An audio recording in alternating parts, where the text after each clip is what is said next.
자, 어제 12면, 12면, 됐습니다. 12면,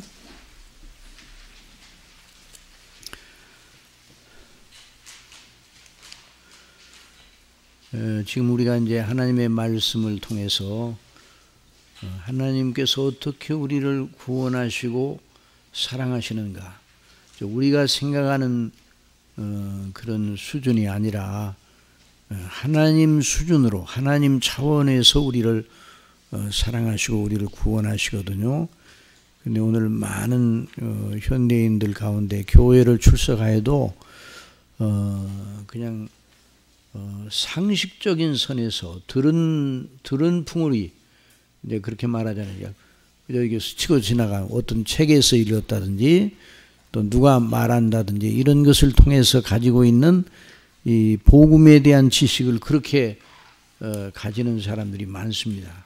그래서 우리가 늘 주일마다 하나님의 말씀을 듣고 또 이렇게 집중하는, 그런 하나님의 말씀을 집중하는 이 사경회 또는 성회가 그래서 필요한 거예요.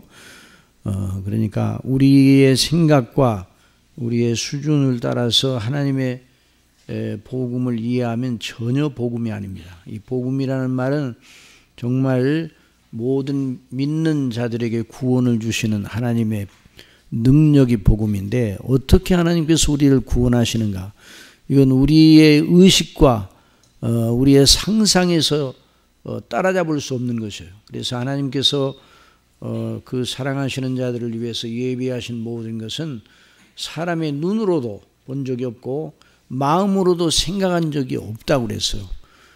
그러니까 이 사람이 상상하는 종교성, 단순한 종교성을 극대화시킨 것이 믿음이라고 생각하면 안 돼요. 사람을 아무리 사람의 상상력을 동원하고 종교성을 극대화시켜도 전혀 주님과는 상관이 없는 것이죠. 그래서 하나님의 말씀을 잘 이제 숙고를 하고 있는 거죠.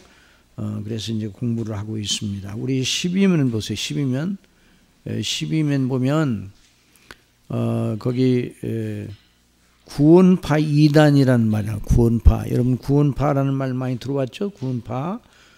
구원파 2단은 칭의만 있어요. 구원파 2단은 예수 그리스도를 믿음으로 말미암아 값없이 은혜로 의롭다 하심을 얻었다는 이 칭의만 강조를 합니다.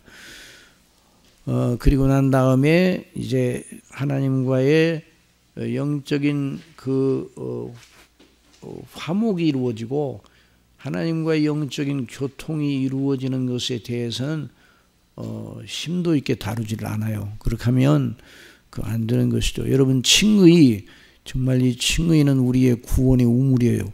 우리를 죄밖에 없는 우리를 영원토록 완전한 의인처럼 여겨주시고 대해주시는 것이 칭의예요.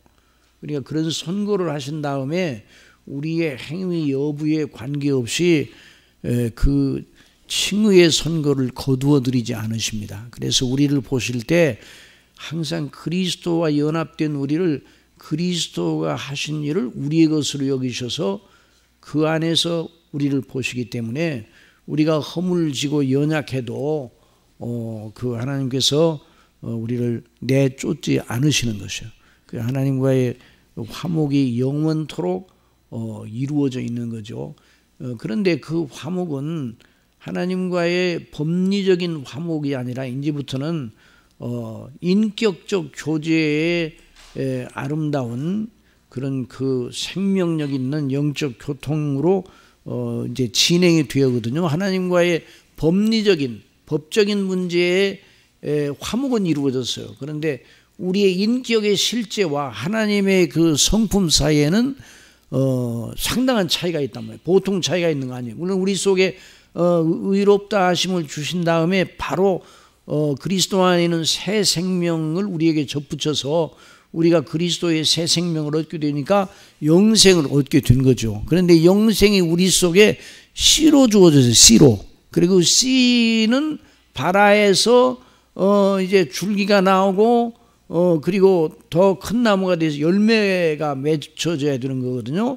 그러니까 의롭다 하심을 받은 사람만 그런 일이 일어나는 거예요. 예수 그리스도를 믿을 때 즉시로 의롭다 하심을 받지만 거기서만 그냥 우리의 구원이 끝나는 것이 아니에요.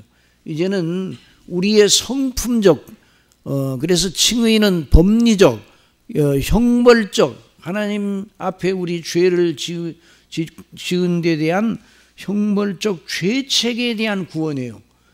이제는 우리의 성품의 구원이 필요해요.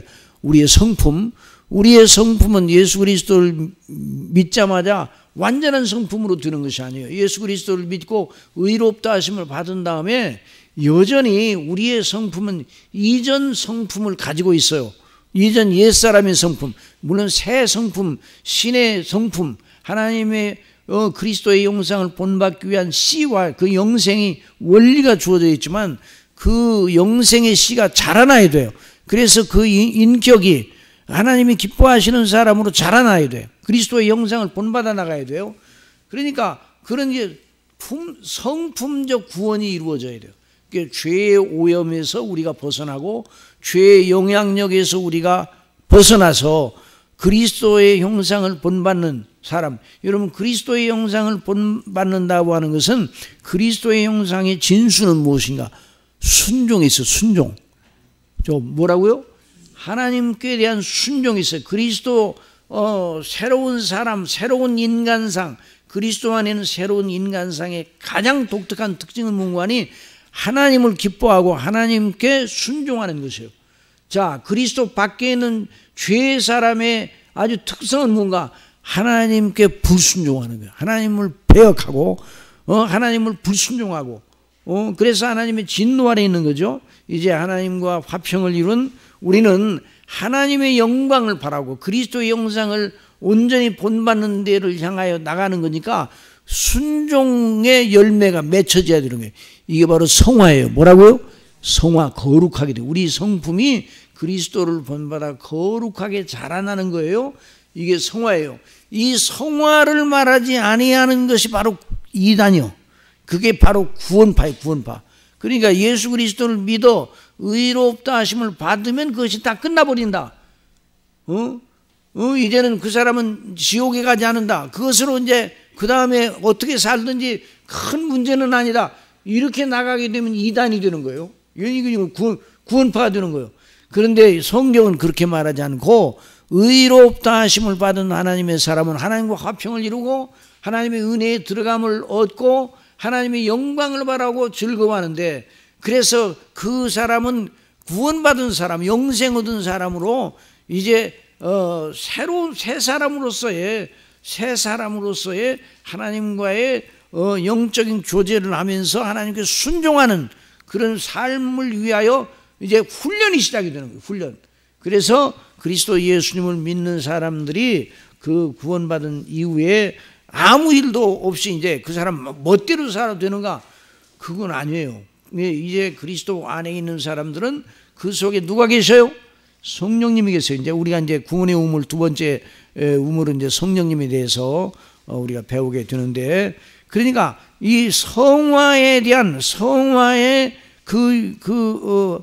필요성에 대한 걸 말하지 아니하면 그건 잘못된 거예요.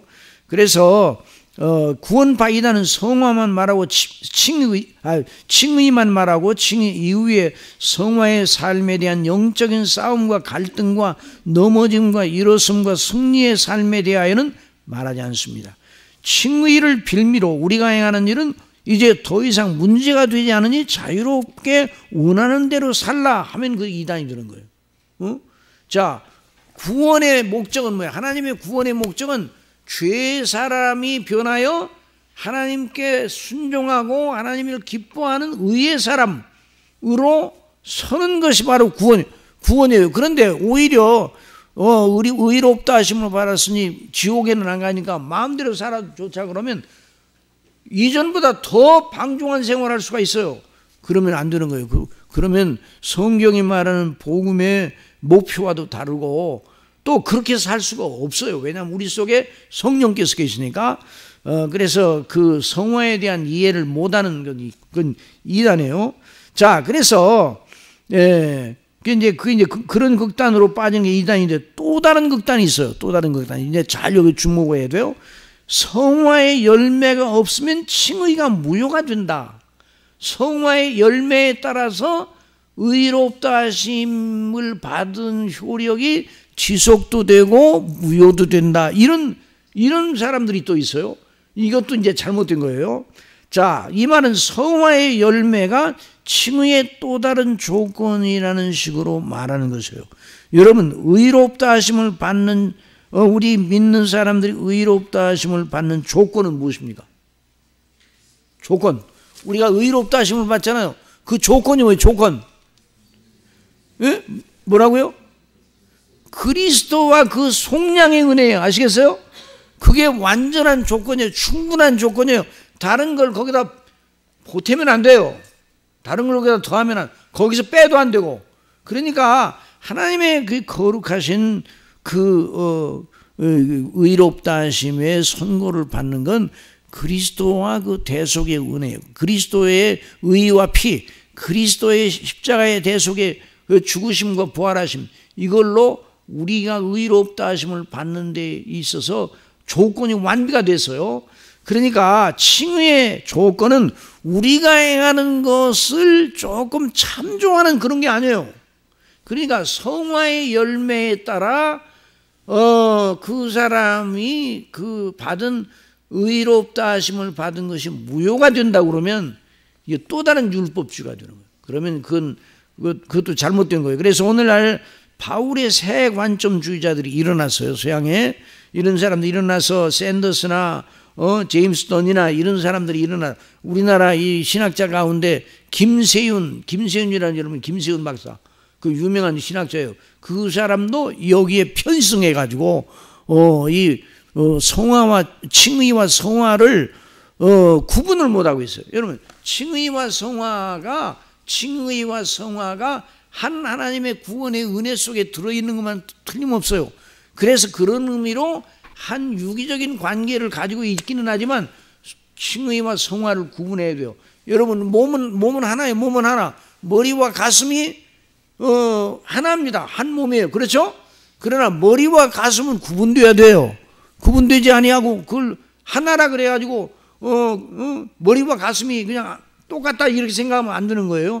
그러니까 성화의 열매, 우리가 하나님께 순종하는 의의 열매가 모자라면 의롭다 하심을 받은 그것도 다 무효가 된다. 이렇게 말하면 그렇게 말하면 그 또 이단이 되는 거예요. 그것도 극단이 되는, 다른 극단이 되는 거예요.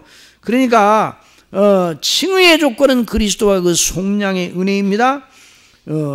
그래 이제 성화의 열매가, 그러면 이제 예를 들어 성화의 열매가 하나도 없어. 성화의 열매로 나타나는 것이 하나도 없어요. 그러면 그 사람이 의롭다 하시면 받았어요, 안 받았어요? 받은 사람이 아니에요. 그 사람 믿음이 없던 사람이에요. 아시겠어요? 나무를 심었는데 봄이 되면 나무가 새잎이 나야 되잖아요. 그렇죠? 새잎 안 나. 그럼 그 나무는 무슨 나무예요? 죽은 나무지. 그러니까 성화의 열매가 하나도 없다. 그러면 아예 처음부터 믿음이 없던 사람이에요. 믿는 모양은 가지고 있지만 믿음이 없는 사람이에요. 그래서 야고보서에서 그걸 가리켜 행함이 없는 믿음은 그 자체가 죽은 것이라. 그 말이 그 말입니다. 아시겠습니까? 그래서 그 그리스도 안에서 정말 예수님을 믿고 의롭다 하심을 받고 자기가 죄인인 줄 알고 회개하고 예수 그리스도를 믿음으로 말미암아 의롭다 하심을 받았고 그리스도께서 나를 위해 죽으셨다는 것을 진실로 믿는 사람은 그 속에 생명을 가지고 있기 때문에 반드시 성화의 열매를 맺기 마련해요. 성화의 열매가. 그러나 사람마다 성화의 열매의 정도가 차이가 있습니까, 없습니까? 사람마다 차이가 있어요. 그래도 어떤 사람은 또 이런 경우, 오래 믿은 사람과 믿은 지가 얼마 안 되는 사람 사이에 오래 믿은 사람이 더 열매가 많겠어요? 믿은 지 얼마 안 되는 사람이 열매가 많겠어요? 오래 믿은 사람이 열매가 많겠다고 우리가 생각이 되잖아요. 근데 어떤 경우는 그렇지 않을 수가 있어요. 오래 믿었는데도 열매가 부실해. 열매가 있기는 있는데 믿음의 그 성장 속도가 아주 이렇게 빠르지는 못해요. 근데 어떤 사람은 믿은 지가 얼마 안 되는데도 그 생명력이 넘쳐나고 그 속에 열매가 맺혀지기 시작하는 왕성한 모습을 보이는데, 물론 뭐 그런 경우라도 다 미숙한 것이 있기는 있지만, 그러나 이제 성화의 열매가 반드시 미숙하지만 열려요. 의롭다 하심을 정말 받은 사람, 왜 참된 믿음을 가진 사람은 반드시 하나님께 감사함으로 성령의 인도하심을 따라서 이렇게 계명을 순종하는 그런 일이 있단 말이죠. 그래서 이걸 이제 여러분들이 이제 잘 이해를 해야 돼요. 자, 그래서 성화의 열매는 칭의의 조건은 아니나 칭의의 필연적인 결과입니다. 칭의의 조건은 오직 예수 그리스도의 속량뿐입니다. 야고보서에 영혼 없는 몸이 죽은 것 같이 행함이 없는 믿음은 죽은 것이니라. 그렇게 하는 말씀에서 성화 없는 사람은 칭의가 없었던 사람이에요. 성화가 없는 사람은 칭의가 없었던 사람이에요. 그래서 아예 구원받은 적이 없는 사람이라는 논리를 이제 이 야고보서의 말씀을 통해 끌어낼 수가 있어요. 그러니 야고보서에서 왜 그런 말씀을 이제 성령께서 증거하도록 하셨는가? 예수 그리스도를 믿어 의롭다 하심을 받은 다음에 성화 열매 행함에 대하여 별로 이렇게 중요하게 여기지 않던 사람들이 또 그 야고보서를 받아보는 사람들 가운데 있고, 또 지적인 믿음을 지적 찬동으로 나 예수 그리스도가 구주이신지를 믿는다고 지적으로만 머리로만 찬동을 해. 그런데 그 사람의 정서나 의지는 전혀 믿음과는 이 믿음에 영향을 미치지 못해요. 믿음은 무슨 믿음인가? 전인적 믿음이에요. 한번 따라해보세요. 전인적 믿음. 그러니까 우리의 지성과 정서와 의지 전체가 그리스도를 믿는 거예요. 그리스도를 믿되 우리 자신 전체를 어제 우리가 배운 것처럼 마음과 뜻과 정성을 다하여 예수님을 믿는 거죠. 필요하다면 목숨도 그 믿음을 위해 드릴 각오가 되어 있는 그런 참된 믿음, 이런 사람이 이게 전인적 믿음이란 말이죠. 자, 이것을 우리가 잊지 말아야 돼요. 그러니 로마서 5장 1절에서 8절에서 우리가 보았듯이 우리의 성화와 영화와 장래의 영광의 모든 소망이 칭의 속에 있어요. 그러니까 의롭다 하심을 받았다는, 정말 의롭다 하심을 받은 그 사람은 반드시 성화로 나가요. 성화도 누가 인도하셔요? 성령께서 이제 그 뒤에 이제 배워요. 성화도 인도하셔요. 칭의도 의롭다 하심을 받을 만한 믿음도 성령께서 창출하셨어요. 그러니까 우리가 이것을 이제 잊어서는 안 됩니다. 그래서 그 사람은 영화롭게 될, 나중에 이제 그리스도께 다시 오실 때 영광의 몸을 입게 됩니다. 그 전에 하나님께 부르심을 받으면 그 영혼이 하나님 앞에 완전 성화한 상태에서 하나님의 보좌 앞에 서게 되는 겁니다. 그러니까 이런 모든 보장과 권세가 의롭다 하시는 선고 속에 들어있어요. 그래서 이걸 이제 확정적 성화라, 머레이, 존 머레이 그 신학자가 있는, 조지 신학자가 있는데, 분은 그렇게 말해요. 확정적 성화. 우리가 이미, 그러니까, 미리 아신 자들을 부르신 그들을 의롭다 하시고, 의롭다 하신 그들을 영화롭게 하셨다. 그래서요. 그러니까 이 말씀으로, 그래서, 그 십자가에서 못 박혀, 죽어가면서 예수님을 믿어 구원을 받은 그 사람은 칭의의 기회가 성화의 기회가 있었어요, 없었어요? 아주 짧은 시간 동안에 있어요. 그런데 그 사람이 그 낙원에 오늘 있으리라 말씀하셨는데, 그때 믿음을 고백하고 의롭다 하심을 바로 그 순간에 받고 하나님의 면전에 서는 그 시간이 정확하게 몇 시간인지는 모르지만 아주 짧았어요. 만 하루가 못 돼서. 그러니까 그 사람은 성화를 이룩할 시간이 있어요. 그러니까 미숙한 사람으로, 아직 성화되지 않은 사람으로 하나님 앞에 섰겠죠? 그래, 안 그래요? 아니, 성화의 시간이 아주 짧았어요. 하루도 안 됐어. 그러니까 성화를 이룩할 만한 시간이 없어.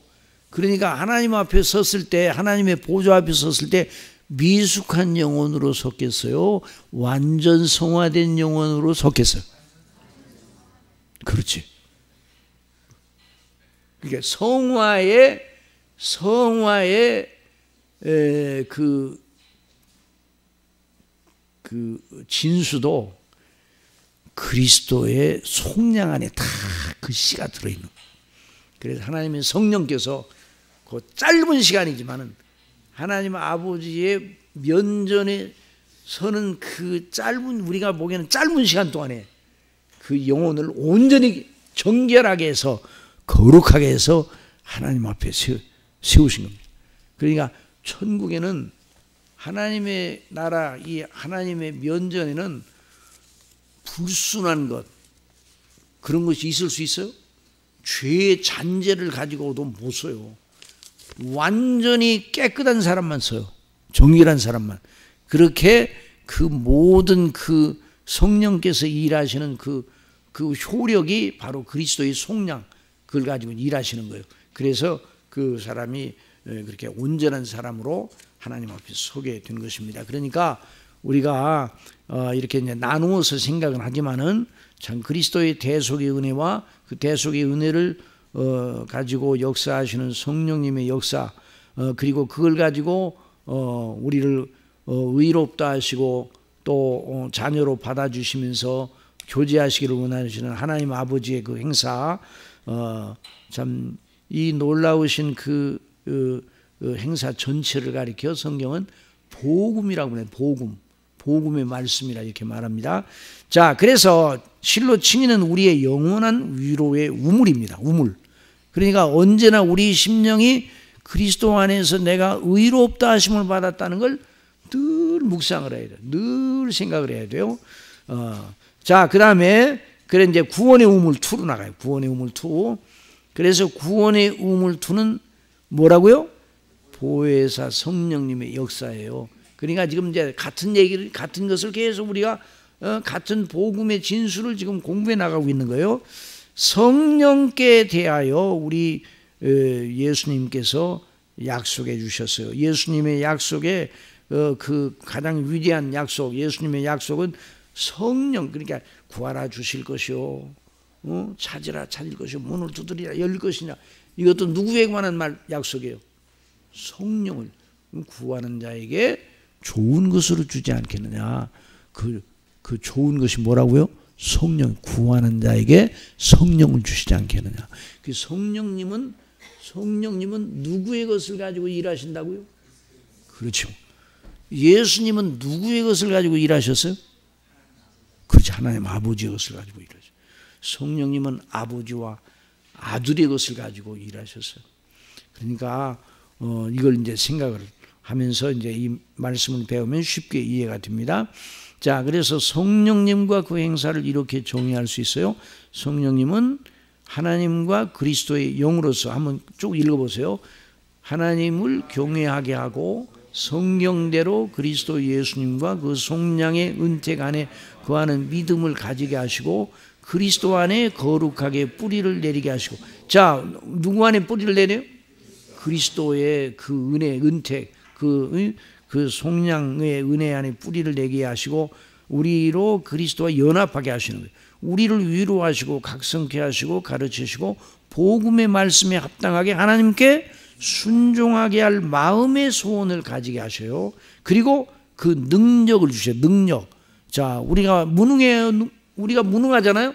무능한데 이 무능한 우리 혼자 내버려 두지 아니하시고 능력을 주셔서 하나님의 뜻에 복종하고 순종할 수 있는 이런 마음과 소원과 능력을 주시는 거예요.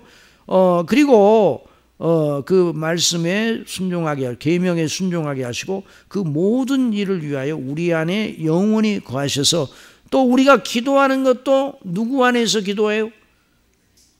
기도도 누구 안에서? 성령 안에서. 우리가 하나님 앞에 말씀을 따라 기도할 때 누가 우리 속에서 역사하고 계셔요? 성령께서 성령께서 그렇게 기도하도록 인도를 하시는 거예요. 그래서 예수님을 믿지 아니하는 사람들은 기도합니까 안 합니까? 예수님 안 믿는 사람은 기도해야 안 해요? 예수님 안 믿는 사람도 기도를 많이 해요. 예전에 우리 할머니께서 예수님을 안 믿는 분이었는데 정말 지성스럽게 우리를 위해 기도하셔요. 거기가 이제 뭐 이렇게 우리 할머니가 참 기술이 좋으시더라고요. 나는 굉장히 걱정을 했어요. 그 뭐에 이제 문종이를 가지고 여기다 불을 붙여가지고 막 이렇게 하면서 하시는데 아이고 할머니 되시지 않을까 그런데 아주 그냥 우리 할머니가 기술이 이렇게 좋아 안 되셔. 그래서 그 할머니가 기도하는 내용이 문제가 아니라 될까봐 내가 걱정을 많이 하시는. 우리 할머니가 얼마나 기도를 우리를 위해서 기도를 하시는, 물 떠다 놓고 기도를 하시는데, 그런데 그 기도는 참 누구한테 기도하는? 그래 누구한테 저렇게 비시는가? 그 할머니가 섬기는 그 대상이 많았어요. 많았어. 그러니까 믿지 않는 사람들은 하나만 섬기는 게 아니에요.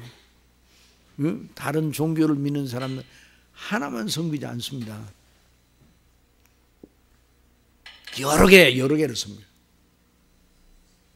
진실로 하나님을 믿는 사람만, 예수님을 믿는 사람만 한 분 하나님 예수 그리스도 성삼위 하나님을 믿는 거지, 다른 사람들은 다 다신론주의자들이에요.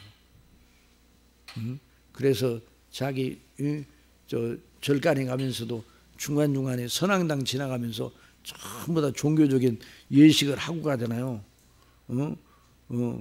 그리고 늘 조상한테 제사도 드리잖아요. 제사. 근데 조상한테 제사를 드리는데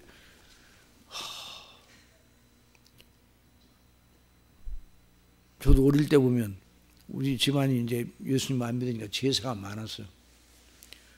저는 제사가 오면 좋았던 것은 꽃감, 배 이런 것이 많아서 또 그때는 고깃국이 있으니까.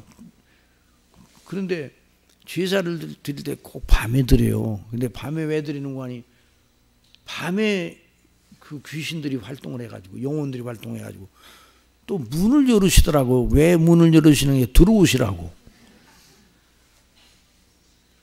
그리고 얼마나 참 하나님 없는 그 미신적인 활동이.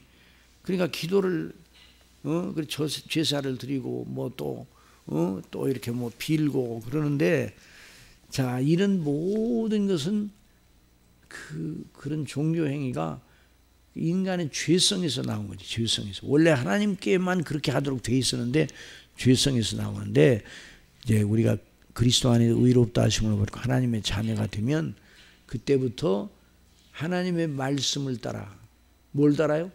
하나님의 말씀, 진리의 말씀을 따라 하나님 아버지를 향하여 기도하되, 진리의 말씀을 따라 우리 속에 역사하시는 성령님의 인도를 따라서 기도를 하는 거예요. 그러니까 우리가 그걸 잊지 말아야 돼요. 그래서 우리가 하나님의 성령님의 역사가 우리 속에 있으니까 이렇게 믿음을 지키고 하나님께 영광을 돌리죠. 자, 성령을 따라 우리 안에 역사하시는 성령님과 그 행사가 우리의 영원한 위로와 소망과 능력의 우물이십니다. 그래, 이 물에서 마시는 자는 영원히 죽지 않고 영원히 목마르지 않습니다. 자, 다 같이 읽어보십시다. 시작. 예수께서 대답하여 이르시되 이 물을 마시는 자마다 다시 목마르니와 내가 주는 물을 마시는 자는 영원히 목마르지 아니하리니 내가 주는 물은 그 속에서 영생하도록 솟아나는 샘물이 되리라. 이제 이것도 결국 성령께서 우리 속에 보혜사로 역사하시는데 꼭 생수처럼 역사하신다. 그런 의미로 이제 예수님 말씀하신 거예요. 근데 예수님이 생수의 근원도 되시고 그 예수님의 것을 가지고 역사하시는 성령님을 가리켜 영생하도록 솟아나는 샘물이 되리라 이렇게 상징적으로 말씀하신 것이죠. 또 요한복음 7장 37절 나같이 봅시다. 시작. 명절 끝날 곧 큰 날에 예수께서 외쳐 이르시되 누구든지 목마르거든 내게로 와서 마시라. 나를 믿는 자는 성령의 이름과 같이 그 배에서 생수의 강이 흘러나오리라. 이것도 상징적인 말씀이에요. 여러분 뱃속에서 지금 생수가 흘러나와요? 아니요. 상징적인 말씀이에요. 그러니까 우리의 인기역 속에서 우리의 그 영혼과 함께 하셔서 우리 속에 늘 하나님을 경외하는 마음, 예수 그리스도를 믿는 마음, 그리고 하나님께서 주시는 은혜가 우리 속에 늘 넘치게 하시는 성령님의 역사를 가리켜서 그렇게 말한 거예요. 자, 이는 그를 믿는 자들이 받을 성령을 가리켜 말씀하신 것이라. 자, 그런데 괄호 속에 예수께서 아직 영광을 받지 아니하셨으므로 성령의 아들 그들에게 계시지 아니하시더라. 그러니까 성령께서 그들과 함께 계시기도 하고 역사도 하시는데 내주하시는 성령님은 신약시대 이후에 보혜사로 내주하시는 성령님은 신약시대 이후에 오순절 성령 역사 이후에 있었어요. 물론 구약 성경에도 보면 다윗이 성령의 감동하심 속에서 있었어요. 그런데 구약 시대에도 그와 같은 놀라운 은혜에 대한 그 언질이 있기는 하지만 늘 말씀드리지만 구약 시대는 호롱불 아래에서 공부하는 것과 같고 신약 시대에는 아주 밝은 전등불 아래에서 공부하는 것 같은 이런 영적인 빛의 분량이 달라요. 그래서 지금은 성령께서 우리 속에 와 계시는 거예요. 우리 속에 내주하시는 거예요. 언제까지 내주하셔요? 언제까지 우리 영혼과 함께 하셔요? 영혼까지. 우리 예수 그리스도와 우리의 연합관계가 언제까지 이어집니까? 예수님이 우리의 중보자로 언제까지 중보자세요? 영혼까지. 이제 그걸 잊지 말아야 돼요. 자, 그래서 성령님께 대하여 예수님께서 말씀하십니다. 한번 쭉 읽어보세요. 그러나 내가 너희에게 실상을 말하노니 내가 떠나가는 것이 너희에게 유익이라. 내가 떠나가지 아니하면 보혜사가 너희에게로 오시지 아니할 것이요 가면 내가 그를 너희에게 보내니 그가 와서 죄에 대하여 의에 대하여 심판에 대하여 세상을 책망하시리라. 죄에 대하여라면 그들이 나를 믿지 아니하며 의에 대하여라면 내가 아버지께로 가니 너희가 다시 나를 보지 못하며 심판에 대하여라 하면 이 세상 임금이 심판을 받았습니다. 내가 아직도 너희에게 이를 것이 많으나 지금은 너희가 감당하지 못하리라. 그러나 진리의 성령이 오시면 그가 너희를 모든 진리 가운데로 인도하시리니 그가 스스로 말하지 않고 오직 들은 것을 말하며 장래 일을 너희에게 알리시리라. 그가 내 영광을 나타내. 누구의 영광을 나타내요? 누구의 영광을 나타낸다고요? 그리스도의 영광, 예수님의 영광을 나타내는 거예요. 성령님께서. 그러니까 예수님의 것을 가지고 역사하시는 거죠. 내 것을 가지고 너에게 알리겠습니다. 예수님이 십자가에서 달리신 그 십자가의 대속의 그 피, 그 속량의 은혜를 가지고 우리 속에 역사하시는 분이 성령님이세요. 그러니까 그리스도께서 이루신 대속의 그 놀라운 은혜를 각자 택한 백성들의 심령 속에 적용하시는 분이 성령님이세요. 자, 그 다음에 무릇 아버지께 있는 것 다 내 것이라. 그러므로 내가 말하기를 그가 내 것을 가지고 너희에게 알리시리라 하였노라. 조금 있으면 너희가 나를 보지 못하게 또 조금 있으면 나를 보리라 하시니 또 그 다음에 오직 성령이 너희에게 마시면 너희가 권능을 받고 예루살렘 온 유대와 사마리아와 땅끝까지 이르러 내 증인이 되리라 하시니라. 드디어 약속대로 성령께서 오셨죠. 오순절 날이 이미 이름에 그들이 다같이 한 곳에 모였더니 호련히 하늘로부터 급하고 강한 바람 같은 소리가 있어 그들이 온 집에 가득하며 마치 불의 효처럼 갈라지는 것들이 그들에게 보여 각 사람 위에 하나씩 임하여 있더니 그들이 다 성령의 충만함을 받고 성령이 말하게 하심을 따라 다른 언어들로 말하기를 시작하니라. 여러분, 이와 같은 현상은 단회적인 겁니까? 가끔 있을 수 있습니다. 네? 한 번에 있는 일이에요? 한 번으로 끝난 일이에요? 앞으로도 계속 교회사 속에서도 가끔 있었어요. 이런 현상은 한 번으로 끝났어. 한 번. 그 이후에는 이런 현상이 없었어요. 이게 성령의 강림의 대역사를 보여주는 아주 특이한 그런 현상이었어요. 그래서 그러나 성령님께서 그리스도의 것을 가지고 역사하셔서 충만을 입게 하시는 일은 계속되는 거예요, 지금도. 자, 그 다음 또 보세요.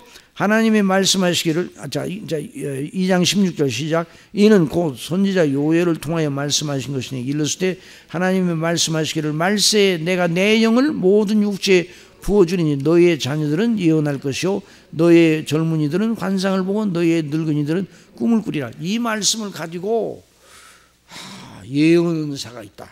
이 말씀을 가지고 환상을 오늘도 본다. 막 이렇게 주장하는 분들이 많아요. 이 말씀을 가지고 꿈을 자꾸만 얘기하고. 성경에는 상징어법이 많아요. 상징어법이. 그래서 어떤 경우에는 있는 그대로를 직설적으로 표현하는 그런 대목도 있지만 어떤 경우에는 상징적으로 표현하는 경우들이 많아요. 그러니까 여기는 이 말씀도 그걸 갖다 문자 그대로 적용을 하게 되면 큰 오해를 가져올 수가 있어요. 자, 그러니까 이제 우리 심령 속에 믿는 자들이 그 사람이 젊은이든 뭐 나이가 많이 드신 분들이 있는 누구든지 막론하고 그 속에 그리스도를 믿음으로 말미암아 하나님께서 주시는 구원을 받고 하나님께서 목적하신 바에 대한 소망을 가지는 이런 사람들이 되리라는 걸 그렇게 표현을 한 거예요. 자, 그 다음에 그때 내가 내 영을 내 남종과 여종들에게 부어주니 그들이 예언할 것이요. 예언한다는 것이 뭐 예언은 사람을 앞으로 앞일을 알아맞춘다는 예언이 아니라 하나님의 놀라운 계시의 말씀, 이 복음의 말씀을 따라 복음의 말씀을 따라 그 하나님이 기뻐하시는 뜻이 무엇인가를 배우고 알고 그것을 말하고 또 앞으로 되어질 일에 대한 것을 말씀에 따라 소망을 가지는 그런 그 믿음을 갖게 될 것이라는 걸 말하는 거예요. 또 내가 위로 하늘에서는 기사를 아래로 땅에 징조를 베푸니 곧 피와 불과 연기로다. 이건 그리스도의 재림 때 일어나는 일이에요. 그러니까 말세는 참 언제부터 언제까지 말세예요? 그리스도의 초임 때부터 재림 때까지 말세예요. 그러니까 그리스도의 초림에서부터 재림 때까지 성령께서 그리스도의 것을 가지고 역사하셔서 당신의 택한 백성들에게 이런 놀라운 구원의 은총을 베풀어 주시고 거룩하신 하나님의 역사를 이룩하신다는 것을 여기서 이제 그렇게 말하고 있는 것이죠. 자, 그래서 주의 크고 영화로운 날이 이르기 전에 해가 변하여 어두워지고 달이 변하여 비가 되리라. 이거 언제 일어나는 일이에요? 그리스도의 재림 때 일어나는 일이에요. 그래서 누구든지 주의 이름을 부르는 자는 구원을 받는, 누구든지 주의 이름을 부르는 자인데 누가 주의 이름을 부릅니까? 성령의 감동하심을 받은 사람들. 성령의 감동하심을 받은 사람들이 주의 이름을 부릅니다. 여러분 예수님의 이름을 불러야 안 불러요? 예수님의 이름을 부릅니까 안 부릅니까? 부르죠. 날마다 부르죠. 날마다 예배 때마다 부르고 우리가 생활하면서도 늘 예수님의 이름을 부르잖아요. 이건 우리 속에 누가 와 계시기 때문에요? 성령께서 와 계시기. 그래서 구원의 우물이에요. 구원의 우물. 그래 이 우물에서 항상 들이켜야 돼요. 자, 성령님과 우리의 믿음. 그러니 우리의 믿음은 성삼위 하나님을 대상으로 한 전인적인 위탁이 돼 그리스도와 그 대속의 은혜의 근거를 두게 하시는 성령의 역사를 따라서 그 믿음을 견지하는 것을 의미합니다. 그래서 우리의 구원의 단계 전체가 누구 안에 있어요? 성령님 안에 있습니다. 그거 한번 쭉 읽어보세요. 택하심, 부르심, 거듭나게 하심, 회개하게 하심, 또 믿게 하심, 의롭다 하심을 받게 하심. 이건 칭의죠. 하나님을 아버지로 부르게 하심, 수양. 우리 마음이 죄의 오염과 세력과 싸워 이기고 거룩하고 정결하게 하시는 성화의 일, 성화. 이것도 누가 주장하신다고요? 성령께서. 끝까지 믿음을 지키게 하시어 영광의 소망에 이르게 하심. 그러니까 중간에 얼마나 우리의 믿음을 빼앗아 가려고 사단이 여러 가지 그 시험을 하고 유혹을 하고 아주 그 잘못된 일을 한단 말이죠. 그런데 그럼에도 불구하고 믿음이 끊어지잖아요. 믿음이 견지가 돼요. 누구로 말미암아? 성령으로 말미암아 그렇게 되는 거예요. 영화롭게 하세요. 그래서 영혼과 우리 몸 전체가 그리스도의 형상을 본받게 되는 겁니다. 그래서 결국 몸도 부활하게 돼요. 우리가 나중에 부활할 몸은 죽을 몸이에요, 영화로운 몸이에요. 우리가 입은 몸은 지금 현재 입은 몸은 죽을 몸이에요. 죽을 몸, 낮은 몸이에요. 그런데 영생 얻은 하나님의 백성들이 그리스도의 형상을 본받아 그 영광의 형체를 본받게 되면 그 몸은 영화로운 몸, 절대로 죽지 않을 몸이에요. 그러니까 이걸 여러분들이 하나님께서 우리를 향하신 구원의 계획과 그 목적과 실행을 깊이 묵상하는 것이 우리 심령이 항상 하나님의 성령의 감동하심으로 젖어 있는 충만한 상태예요. 그게 바로 영감의 사람입니다. 한번 따라서 영감의 사람. 영감의 갑절의 영감을 갑절의 영감을 내게 주옵소서. 그러니까 이제 엘리사 그걸 바랬잖아요. 엘리사가 너 뭐 원하느냐 그래서 자꾸만 따라오지 말라고 그래도 다른 생도들은 따라오다가 그만 따라오지 말라니까 안 따라갔어. 그런데 이 엘리사는 그 엘리야 자기 선생님을 끝까지 쫓아다가 그 너 뭐 원하느냐 그랬지. 선생님의 갑절의 영감을 제가 받기를 원합니다. 그러니까 엘리야가 불가능한 것을 구하는구나 이렇게 말하지 않고 어려운 것을 구하는구나. 그래서 불가능하다는 거예요, 가능하다는 거예요. 그런데 사람으로는 못해요. 누가 하시는 거예요? 하나님이 하시는. 나를 내게서 취해가시는 것을, 하늘 불말을 타고 이제 하나님께서 취해가셨잖아요. 하나님께서 내게 행하시는 일을 내가 보면 그대로 이루리라 말씀하셨어요. 그러니까 그리스도 안에서 하나님께서 우리를 위하여 행하신 이 일을 주목하고 있으면 우리 속에 성령께서 또 그렇게 하도록 역사하시는데, 그래서 그리스도의 대속의 은혜를 계속 주목하는 사람이 성령 충만을 받는 사람이에요. 아시겠습니까? 성령 충만을 받음으로 그리스도를 바라보고 그리스도를 바라봄으로 더 성령의 충만을 받는. 그러니까 성령을 바라보는 거예요, 그리스도를 바라보는 거예요. 지금 화내요, 화나잖아요. 이거 화나죠? 예? 화나는데 뭘 바라봅니까? 등을 바라봅니까? 책을 바라봅니까? 화나죠? 뭐 때문에 화내요? 등 때문에 화내요. 등 때문에. 그렇죠? 그런데 등 때문에 화난데 등을 바라봅니까? 책을 바라봅니까? 책을 바라보죠. 성경에 그리스도를 바라보라는 말은 많아요. 성령을 바라보라는 말은 없어. 성령을 힘입어 성령 안에서 성령님으로 말미암아 성령의 인도하심, 이런 말씀은 많아요. 그러니까 누구를 바라봐야 돼요? 그리스도를 바라봐야 돼요. 하나님을 경외하고 그렇게 하도록 우리 속에 거룩한 마음을 주시는 분이 누구시라고요? 성령이죠. 그래서 성령을 조명의 영이라 그럽니다. 무슨 영이요? 조명, 비추어 주시는 영이요.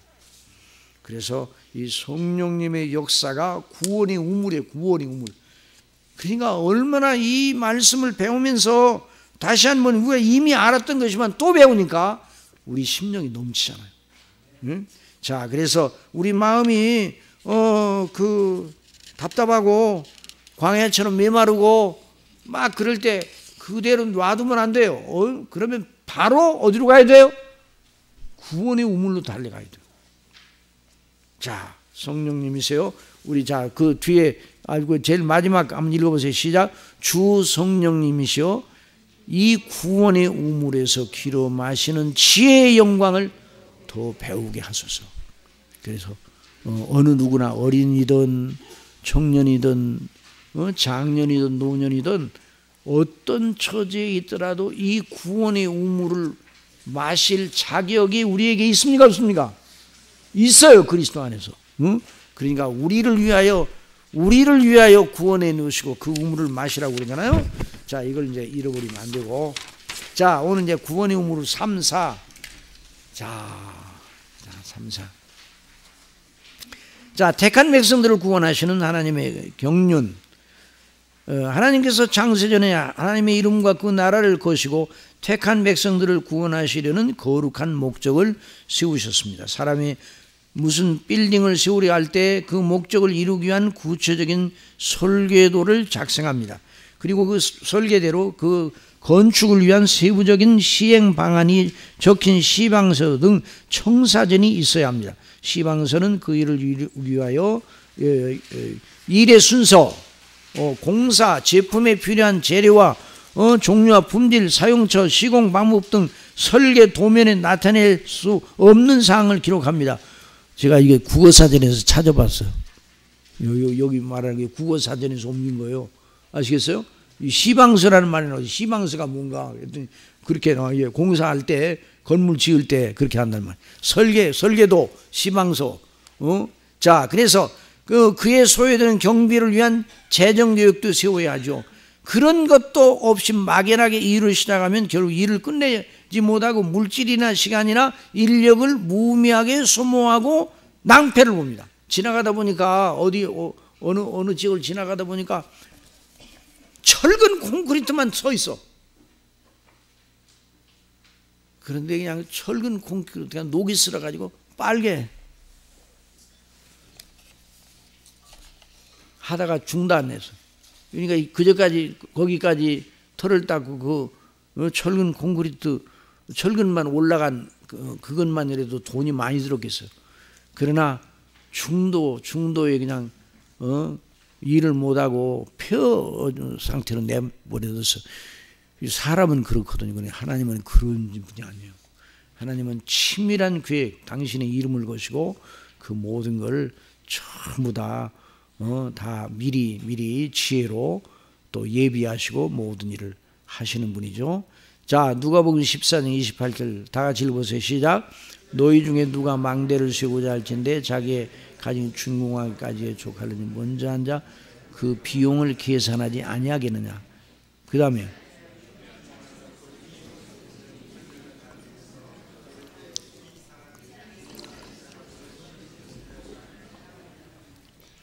그러니까 사람이 이런 일을 할 때도 이렇게 질서 있게 하고 필요한 준비를 하도록 이런 지혜를 하나님께서 주셨어요.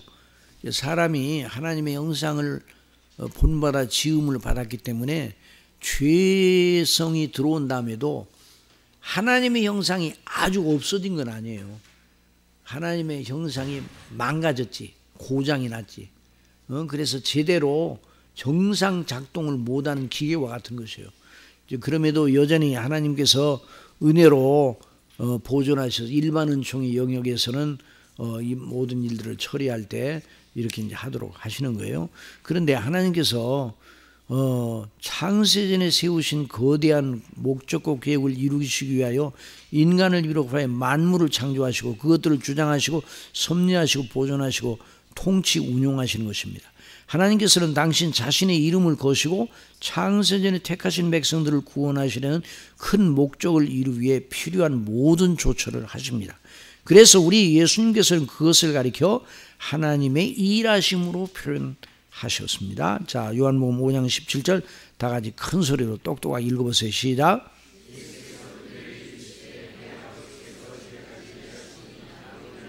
그러자 하나님의 일하심이라. 근데 하나님의 일하시는 방식을 보면 하나님의 언약 또는 약속과 성취의 구도 속에서 일하십니다. 그러니까 하나님이 일하시는 어떻게 일하시는가? 하나님이 일하시는 것을 우리가 어떻게 알 수 있는가? 하나님의 약속하심과 하나님의 이루심이 딱 들어맞아요. 야, 하나님이 일하시는구나. 하나님이 일하시는구나.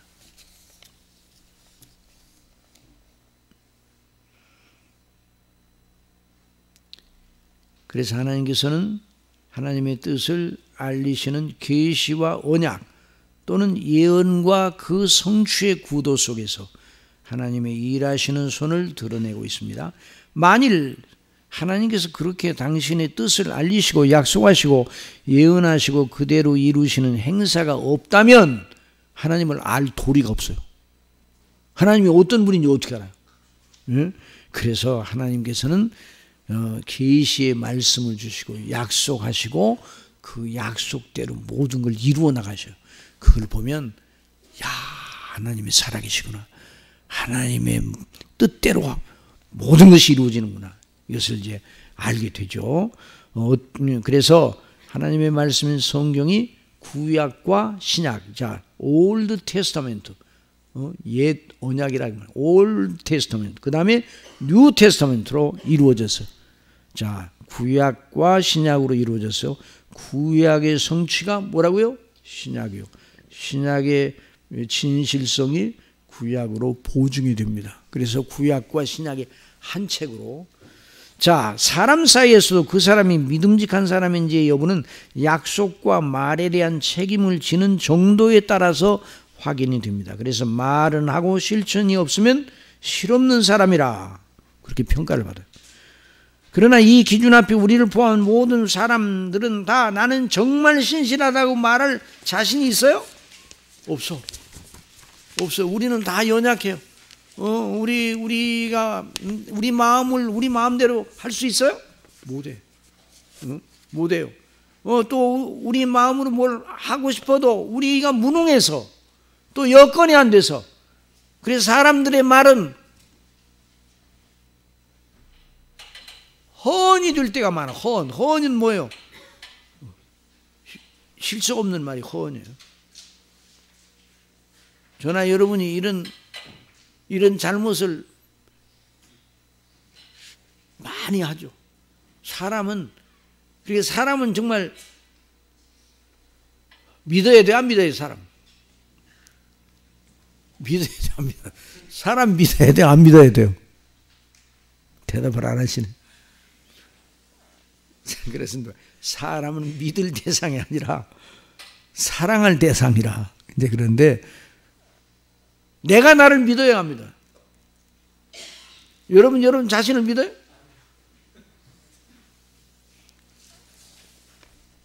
내 자신을 어떻게 내가 믿어요? 나도 못 믿어. 그래서 하나님 앞에 하나님의 은혜를 간구하는 거예요. 그렇죠? 하나님의 능력을 의존하는 거지. 내 자신 못 믿어요. 어떻게 믿어? 내가 견고하고 든든하다고? 뽐을 내요?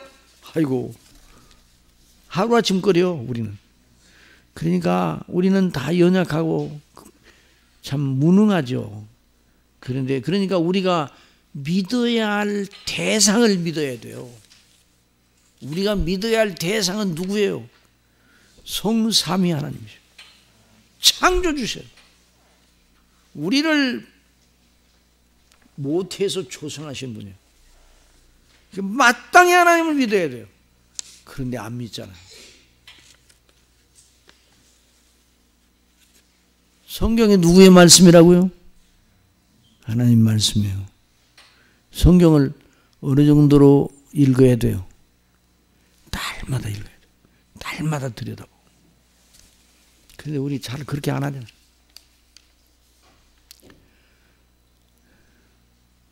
그래서 우리가 정말 예수님 잘 믿겠습니다. 그 말도 못 믿어. 그 말도 못 믿어요. 왜 그런 거 아니에요? 우리 힘으로는 안 되는 거예요. 우리 힘으로. 그래서 우리가 은혜를 받아야 되는 거예요. 응?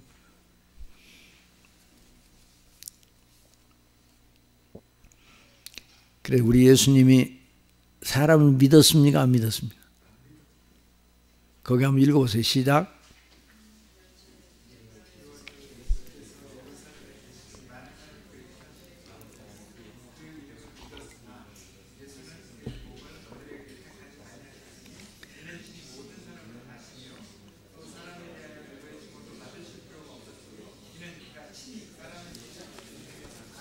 예수님이 사람을 믿어요? 안 믿어요? 안 믿으세요. 그런데 예수님 우리를 사랑하시 안 사랑하시? 사랑하시나요? 하나님께서 욥을 믿으셨어요? 안 믿으셨어요?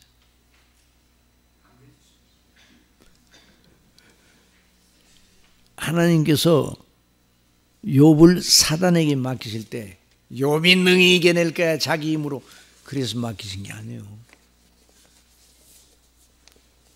욥 속에 누가 계셔요?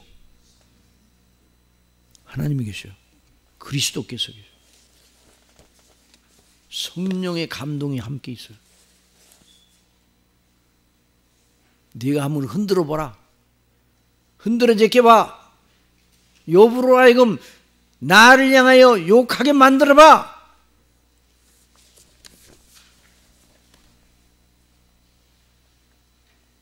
우리 예수님께서 내가 저에게 영생을 주노니 저희를 내 손에서 빼앗아갈 수 없는, 아버지께서 마녀보다 크심에 아버지 손에서 빼앗을 자 없느니라.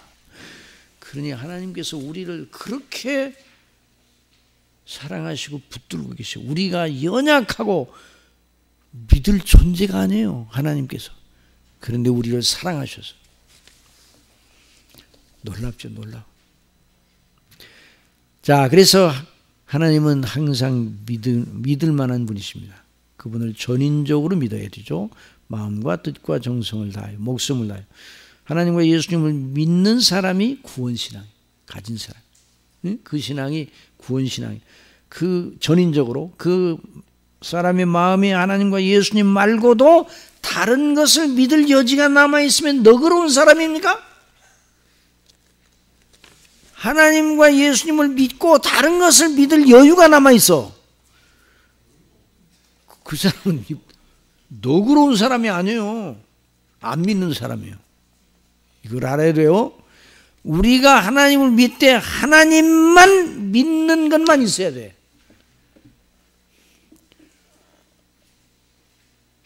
흔히 말하기로 예수님 부처님 좀 우리 아들 좀 살려주세요.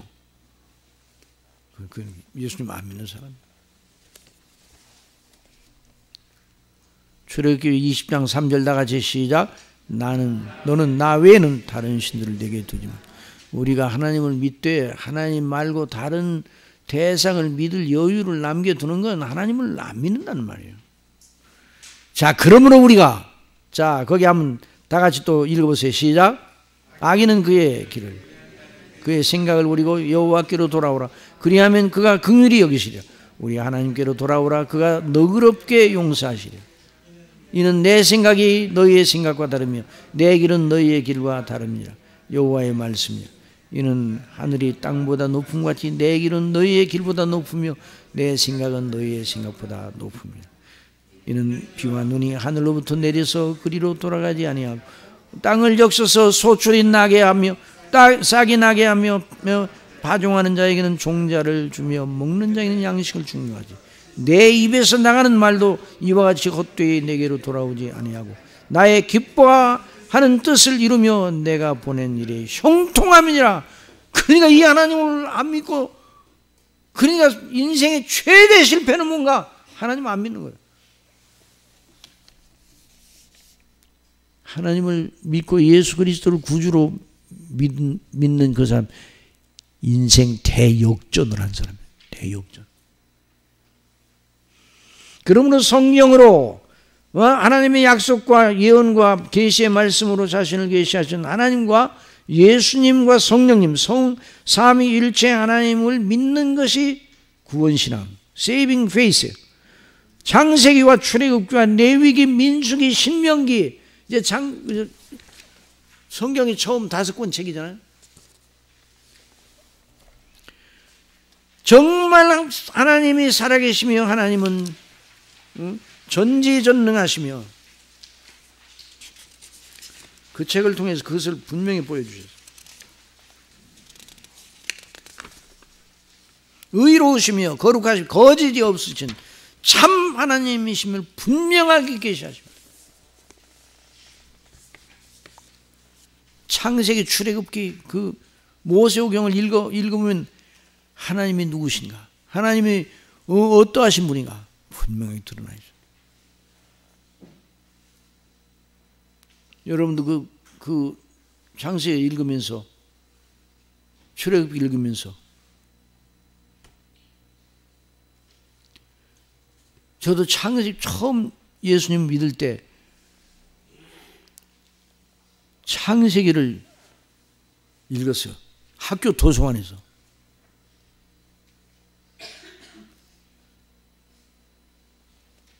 야곱의 약전이나 야곱의 약전은 이와 같아. 야곱의 이야기가 나오는데 갑자기 요셉의 이야기가 나와요. 야곱의 아들 요셉의 이야기는 야곱의 이야기 속에 들어있는 거예요. 야곱의 이야기는, 야곱의 그 약전은 누구에게 약속하신 것이 이루어지는 역사예요. 아브라함, 이삭, 야곱. 그래서 이 요셉을 통해서 그 하나님께서 야곱에게 주신 약속, 아브라함과 이삭과 야곱에게 주신 약속 이루어 나가시잖아요. 그 요셉이 애굽에 가서 총리 대신이 돼서 나중에 그 형들을 만나서 나중에 아버지까지 모시고 오는 그런 장면을 학교에서 읽다가 그냥 눈물이 쏟아지고 그냥 울음이 터져가지고 도서관에서 얼른 나와서 그 대목을 읽으며 하나님이 누구시라는 것에 대한 눈이 확 떠지더라고요. 물론 누가 그렇게 하셨어요? 제가 머리가 좋아서 그렇게 됐어요. 누가 역사하셨어요? 나중에 알고 보니까 성령님께서 역사하십니다. 그 하나님의 행사가 얼마나 오묘해요. 얼마나 그 약속이. 그래서 하나님이 살아계십니다. 그래서 그 역사가, 그 구약 성경의 역사가 그렇게 진행이 되는 거예요. 그래서 참 기묘한 일이 기묘한 일. 그래서 하나님의 사랑하심을 받고 성령께 거듭난 사람은 성경의 대초석인 모세 오경이 그대로 믿어지는 거예요. 우리가 출애굽기를 공부할 때 그 말씀이 그대로 믿어지는 거예요.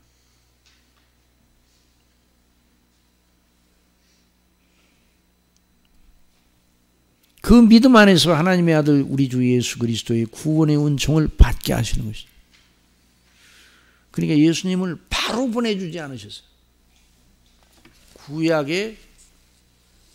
구약의 역사를 통해서 하나님의 예언과 언약, 약속이 어떻게 이루어지는가를 보게 하시고, 자, 그래서 모세를 부르셨죠. 모세의 율법과 성전제도, 하나님께서 모세에게 율법 계명과 성전 제도를 주셨습니다. 이는 아브라함에게 주신 언약을 폐하려고 주신 게 아니에요. 아브라함에게 주신 언약을 어떻게 성취하시는가를 보여주시기 위해서 주신 것이죠. 자, 그래서 아브라함에게 주신 언약은 뭐예요? 거기 까만 글자 시작. 또 내 씨로 말미암아 천하 만민이 복을 받으리. 네 씨는 누구예요? 네 씨, 아브라함의 씨. 아브라함의 씨가 누구예요? 그리스도예요, 그리스도. 아브라함의 자손, 그리스도. 그래서 하나님께 주신 언약을 폐하려고 하신 것이 아니라 하나님께서 이스라엘 백성과 새로운 언약을 맺으셔 율법을 잘 지키고 성전 제사를 잘 드리면 그것으로 구원해 주시겠다. 그래서 주신 것이 아니에요. 물론 형식적으로는 그런 모양으로 보일 수도 있었어요. 그래서 일단 그 시내산 언약이라는 말이 거기서 나오는 거예요. 그런 시내산 언약이 아브라함의 언약의 완성이 아니에요. 아브라함의 언약을 이루시기 위한 과정이에요. 거기 다 같이 한번 읽어보세요.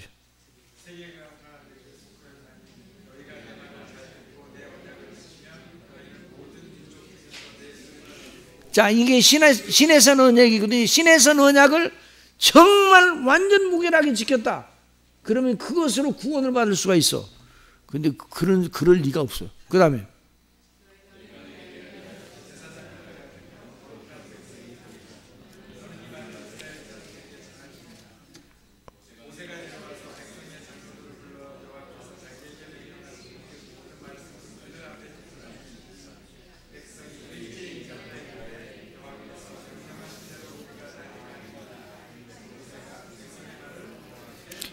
그래서 하나님께서 십계명을 주시고, 십계명이 시내산 언약의 중요한 조건이에요. 그래서 하나님의 말씀대로 십계명이 요구하는 바를 다 준행을 하게 되면, 완전하게 준행을 하면 그것으로 영생을 얻을 수가 있어. 그런데 그런 사람은 한 사람도 없어요. 자, 그 다음에요. 그러니 하나님께서 모세에게 율법을 주시오, 계명을 주시오, 백성으로 지키게 하시고, 그걸 잘 지키면 살리라고 하신 것은 백성들이 그 계명과 율법을 잘 지킬 것을 기대하심 때문이 아니었어요. 도리어 하나님께서 그들로 하여금 사람이 하나님 앞에서 마땅하게 제시해야 하는 의의가 무엇인가, 그걸 보여주셨죠. 하나님의 심판의 엄중한 기준이 무엇인가 알게 하셨습니다. 그리고 하나님의 행사는 백성들로 하여금 자신들이 얼마나 죄인인지를 철저하게 아는 조명이 되게 하시려고 율법을 주셨어요. 율법을 안 주셨으면 내가 죄인인 줄 몰라요. 계명이 없으면 내가 정말 나쁜 사람인 줄 몰라요.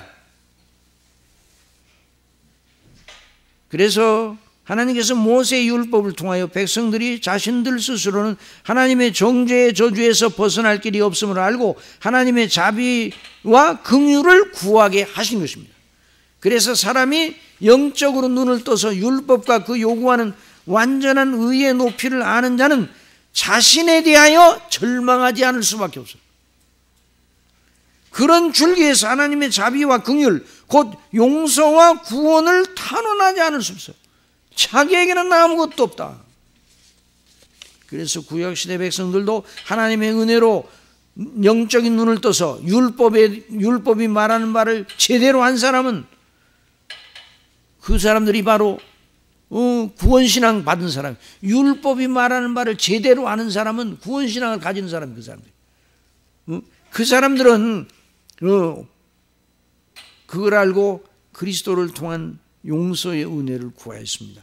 자, 130편 시편 다 같이 읽어봅시다. 시작. 여호와여, 내가 깊은 곳에서 주께 부르짖었나이다. 주여, 내 소리를 들으시면 나의 부르짖는 소리에 귀를 기울이소서. 여호와여, 주께서 죄악을 지켜보실진대. 주여, 누가 소리일까?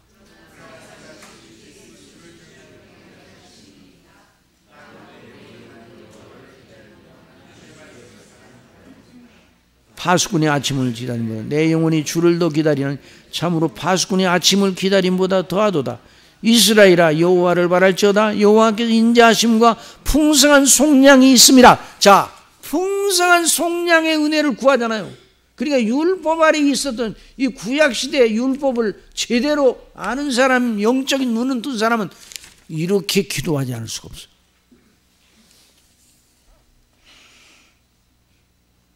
그가 이스라엘을 그의 모든 죄악에서 속량하시리라.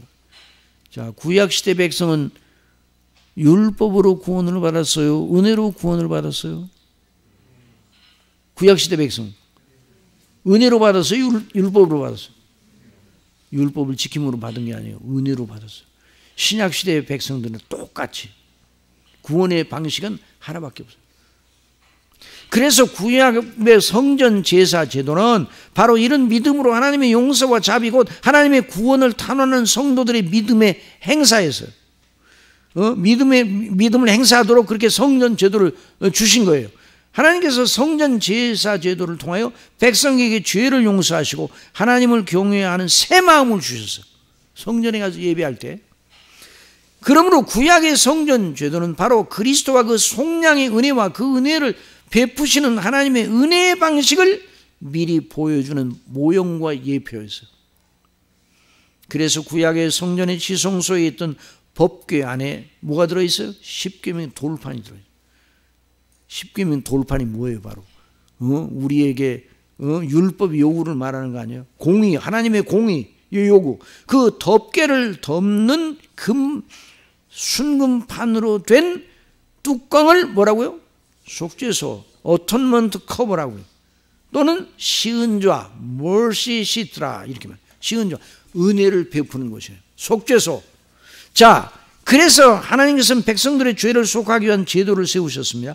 하나님께서는 대제사장으로 하여금 1년에 한 차례씩 두 염소를 구별하여 백성들의 죄를 속하게 하는 규례를 지키게 하셨습니다. 대제사장이 두 염소에게 안수하여 백성들의 죄를 전가받게 한 후에 한 염소는 무참히 죽여 피를 받아 흘린 피를 가지고 그 속죄소 위에 뿌렸습니다. 그렇게 하도록 하셨어요. 그리고 아사셀로 선정된 다른 한 염소는 광야로 내보내어 버림받아 죽게 하셨어요. 자, 그런데 우리 예수님께서 이 두 가지 일을 다 만나셨어요. 무참하게 죽임을 받으시고 하나님께 버림을 받으셨어요. 히브리서 9장 11절 다 같이 봅시다. 시작.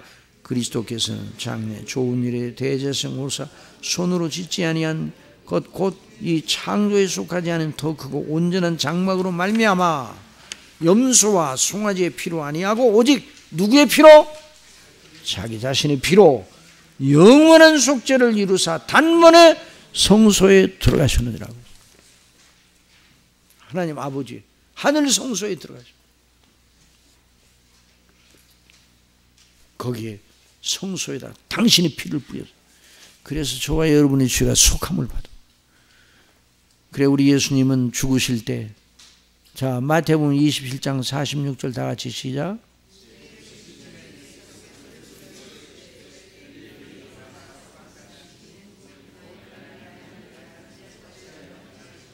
아사셀 염소가 백성들의 죄를 짊어진 그 염소가 죄가 있어요 없어요? 없어. 염소가 몰라요. 근데 대제사장이 안수하니까 백성들의 죄가 다 그 염소에게 전가되었어. 그래 염소는 한 마리는 죽이고 한 마리는 광야로 내보는데 염소가 매매 울고 아무리 외쳐도 멀리 갖다 버려요. 그러다 비명 속에 죽었잖아요. 그 예수님이 우리를 위하여 십자가를 지실 때 그와 같은 일을 당하신 거예요. 하나님 아버지께 하나님께 버림을 받고 그래서 우리의 죄에 대한 하나님의 진노를 다 받아내신 거예요. 그리고 예수님은 그 일을 미리 아시고 겟세마네 동산에서 그 전날 밤에 아버지께 버림을 받는 아버지의 성난 얼굴을 대면해야 되는 그런 일이 이전에 없었어요. 그걸 미리 아시고 그렇게 고민하여 슬퍼하셨다.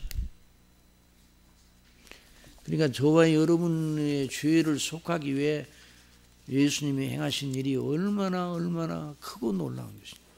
그러니까 어떤 경우에도 예수님이 저와 여러분을 위하여 당하신 그 일을 묵상하며 아버지의 사랑과 은혜를 인하여 기뻐하고 감사하고 그럴 때 모든 현안을 이겨낼 수 있는 은혜를 주십니다. 여러분 믿습니까? 성령께서 그렇게 하시는 거예요.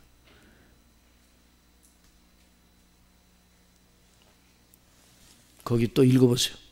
우리 김진성 집사님 한번 읽어보세요. 큰 소리. 그러면 율법이 하나님의 약속들과 반대되는 것이냐? 결코 그럴 수 없느니라. 만일 능히 살게 하는 율법을 주셨더라면 의가 반드시 율법으로 말미암았습니다. 그러나 성령이 모든 것을 죄 아래 가두었으니 이는 예수 그리스도를 믿음으로 말미암는 약속을 믿는 자들에게 주려 합니다. 믿음이 오기 전에 우리는 율법 아래 매인 바 되고 계수될 믿음의 때까지 갇혔느니라. 이같이 율법이 우리를 그리스도께로 인도하는 초등교사가 되어 우리로 하여금 믿음으로 말미암아 의롭다함을 얻게 하려 합니다. 계속 읽으세요. 거기도.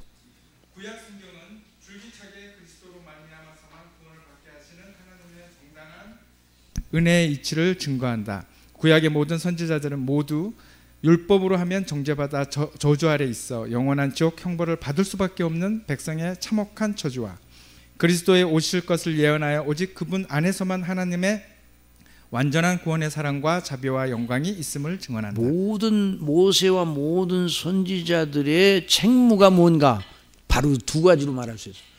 율법 아래 모든 인생에 하나님의 진노 아래 있음과 그럼에도 불구하고 그리스도를 통해서 그 백성을 구원하시는 하나님의 놀라운 구원의 자비하심, 이걸 모든 선지자들이 말하고 있어요. 모든 선지자들.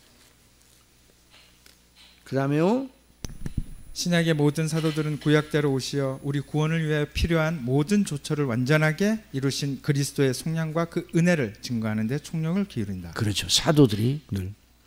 자, 구원의 우물 세 번째, 믿음과 은혜의 방편. 이제 구원의 우물 세 번째, 이게 구원의 우물 1, 2, 3가 이게 뭐 차등을 말하는 게 아니에요. 여러 가지 국면을 말하는 거예요. 자, 그 다음에 그 믿음과 은혜의 방편 또 읽으세요.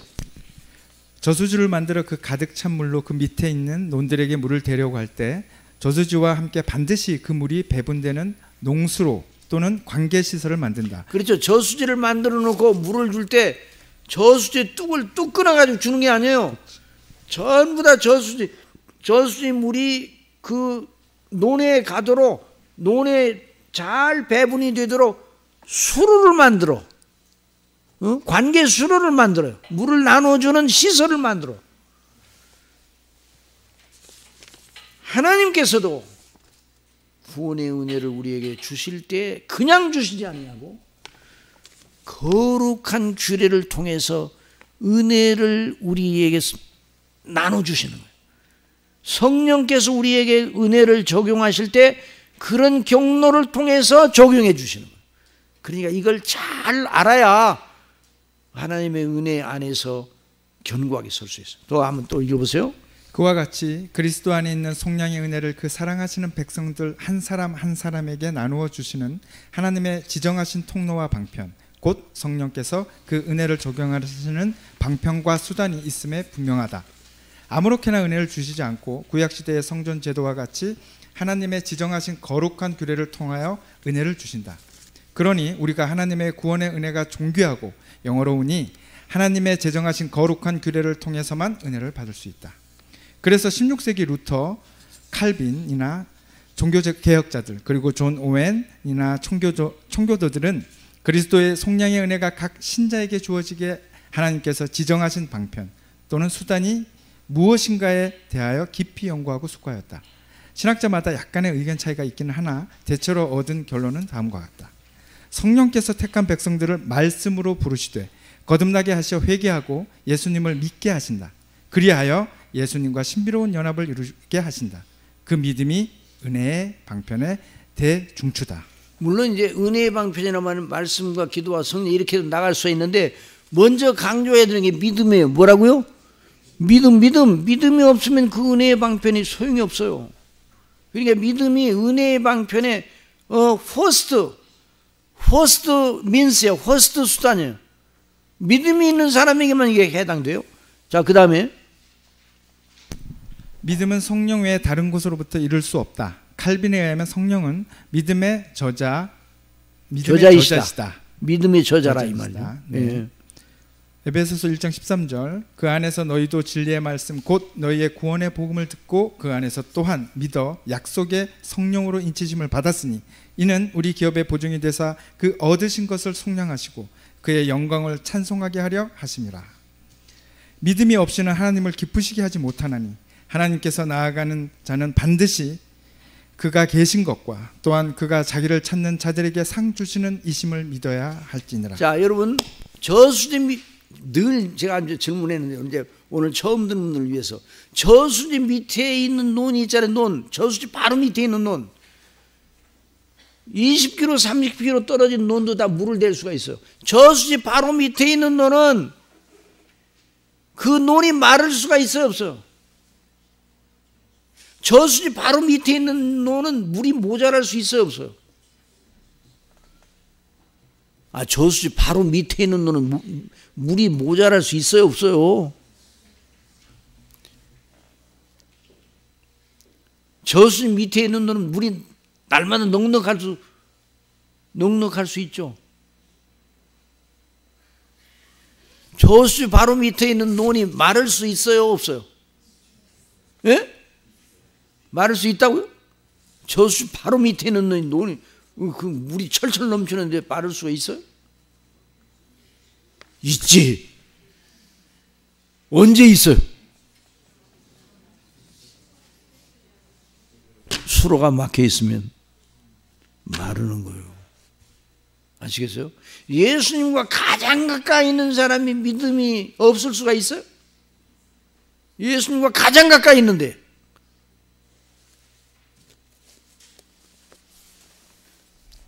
자, 이 믿음이라는 건 참 놀라운 일이에요. 그런데 자, 그래서 믿음이 없이는 기쁘시기 못한다고 그랬어요. 가룟 유다는 3년 반 동안이나 예수님과 함께 있었는데도 믿음이 없었어요. 자, 거기 한번 또 읽어보세요. 예수의 소문을 듣고 무리 가운데 끼어 뒤로 와서 그의 옷에 손을 대니 이는 내가 그의 옷에만 손을 대어도 구원을 받으리라 생각함일러라. 자, 한 여인이 예수님의 소문을 듣고, 소문을 들었다는 게 그냥 적당히 들은 게 아니야. 바로 이분이구나. 바로 이분이야. 그 믿음을 가지고 그분의 옷가에만 손을 대어도 내 병이 낫겠다 하는 이런 믿음이 그 속에 생겼어요. 그 다음에 보세요. 이에 그의 혈루 근원이 곧 마름에 병이 나은 줄을 몸에 깨달으니라. 예수께서 그 능력이 자기에서 나간 줄을 곧 스스로 아시고 무리 가운데에서 돌이켜 말씀하시되 누가 내 옷에 손을 대었느냐 하시니 제자들이 여짜오되 무리가 여호사 미는 것을 보시면 누가 내게 손을 대었느냐 물으시나이까 하되 예수님을 에워싸 미는 사람들이 많으니까 예수님의 몸에다 예수님의 옷에다 손을 대는 사람이 많았겠어요? 적었겠어요? 엄청나게 많았겠지. 그러니까 아니 예수님의 몸에다가 예수님 옷에 손댄 사람이 한두 명이 아닌데 그렇게 물으시면 곤란하잖아요. 그러니까 우리 예수님 아니다, 내게서 능력이 나갔느니라 그랬어요. 예수님 모르셔서 그렇게 물으신 게 아니라 가르치시려고. 내게서 능력이 나갔느니라. 믿음으로 그 여인이 예수님의 옷에 손만 대어도 나을 것이라는 믿음을 가지고 능력이 나갔어요.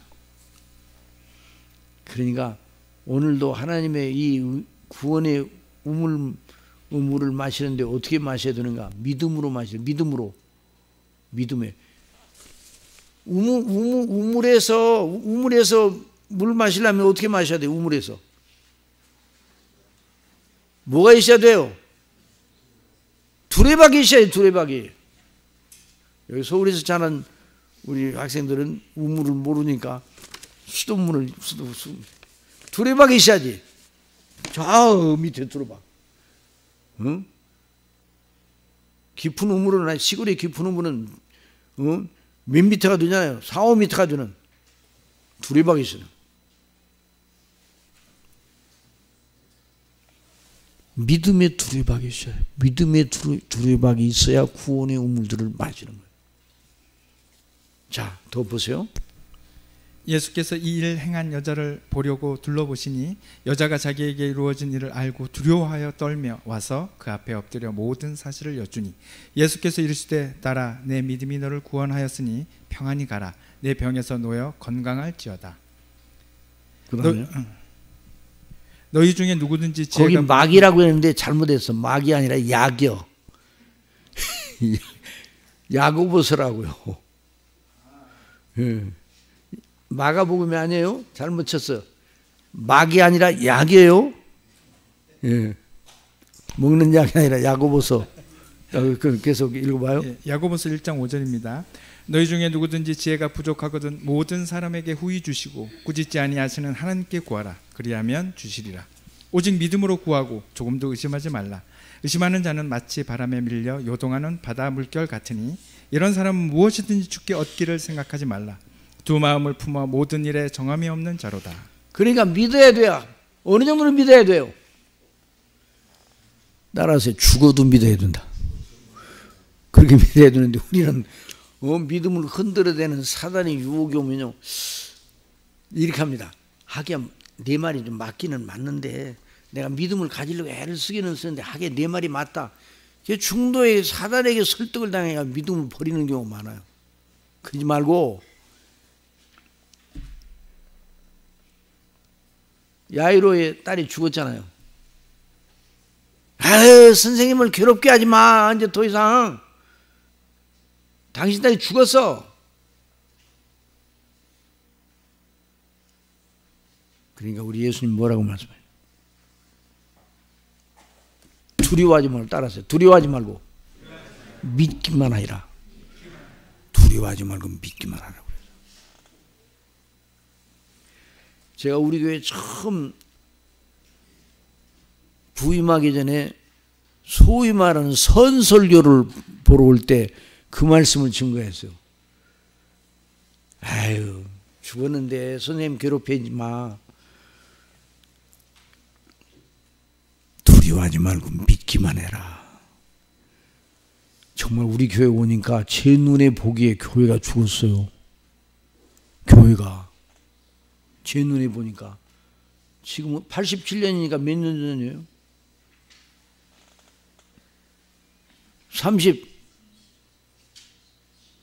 36년 전인가?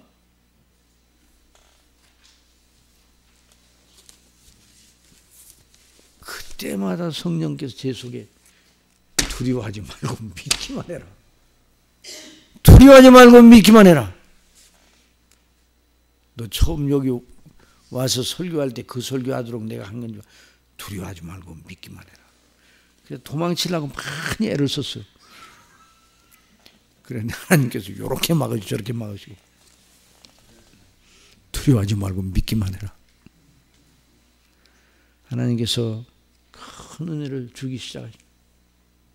누가 하시는 일이에요? 하나님이 하시는 일. 두려워하지 말고 어떻게 하라고요? 믿기만 해라. 어떤 경우라도 절망할 이유가 없어요. 그리스도인들은 주님을 믿는 믿음으로, 주님을 믿는 믿음으로. 그래서 이런 믿음을 가지는 자에게 성령께서 어떤 수단을 가지고 역사하시는가, 그걸 지금 배우는 거예요. 좀 더 읽어보세요. 네. 말씀과 기도와 성례. 성령께서 우리 믿음을 창출하시고 그 믿음을 견고하게 하시기 위하여 은혜를 주시는 방편과 수단은 복음의 말씀, 기도, 성례다.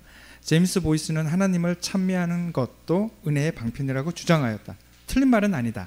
말씀과 기도와 성례를 통하여 은혜를 받은 사람이 찬미로 인하여 그 받은 은혜가 더 승화되고 그 마음을 더 충만하게 채우게 하시는 성령의 감동을 받는다는 면에서 아주 좋은 논리다. 요한복음 16장 13절, 그러하나 진리의 성령이 오시면 그가 너희를 모든 진리 가운데로 인도하시리니 그가 자의로 말하지 않고 오직 듣는 것을 말하시며 장래 일을 너희에게 알리시리라. 진리 가운데, 진리의 말씀을 통해 역사하시는 분, 성령. 그러니까 이 말씀과 기도와 성례를 통해 역사하시는 분이 누구시라고요? 성령님. 성령님께서 역사하셔서 우리 심령 속에, 믿는 자 속에 역사하신다. 자, 그 다음에요. 베드로전서 1장 23절, 너희가 거듭난 것은 썩어질 씨로 된 것이 아니요 썩지 아니할 씨로 된 것이니 살아있고 항상 있는 하나님의 말씀으로 되었느니라. 그러므로 모든 육체는 풀과 같고 그 모든 영광은 풀의 꽃과 같으니 풀은 마르고 꽃은 떨어지되 오직 주의 말씀은 세세토록 있도다 하였으니 너희에게 전한 복음이 곧 이 말씀이니라. 히브리서 4장 14절, 그러므로 우리에게 큰 대제사장이 계시니 승천하신 이 곧 하나님의 아들 예수시라. 우리가 믿는 도리를 굳게 잡을지어다. 우리에게 있는 대제사장은 우리의 연약함을 동정하지 못하실 리가 아니요 모든 일에 우리와 똑같이 시험을 받으신 이로되 죄는 없으시니라. 그러므로 우리는 긍휼하심을 받고 때를 따라 돕는 은혜를 얻기 위해 은혜의 보좌 앞에 담대히 나아갈 것이니라. 그렇죠. 하나님 앞에 말씀과 기도를 통해다. 그 다음에요. 시편 4장 1절입니다. 내 의의 하나님이여 내가 부를 때 응답하소서. 곤란 중에 나를 너그럽게 하셨사오니 내게 은혜를 베푸사 나의 기도를 들으소서. 기도를 통해 은혜 주신다는 말이에요. 자, 그 다음 보세요. 기도를 드리니까 어떤 은혜를 주셨어요? 여러 사람의 말이 우리에게 선을 보일 자 누구뇨 하오니 여호와여 주의 얼굴을 들어 우리에게 비치소서. 주께서 내 마음에 두신 기쁨은 그들의 곡식과 새 포도주가 풍성할 때보다 더하니이다. 내가 평안히 눕고 자기도 하리니 나를 안전히 살게 하시는 이는 오직 여호와이시니이다.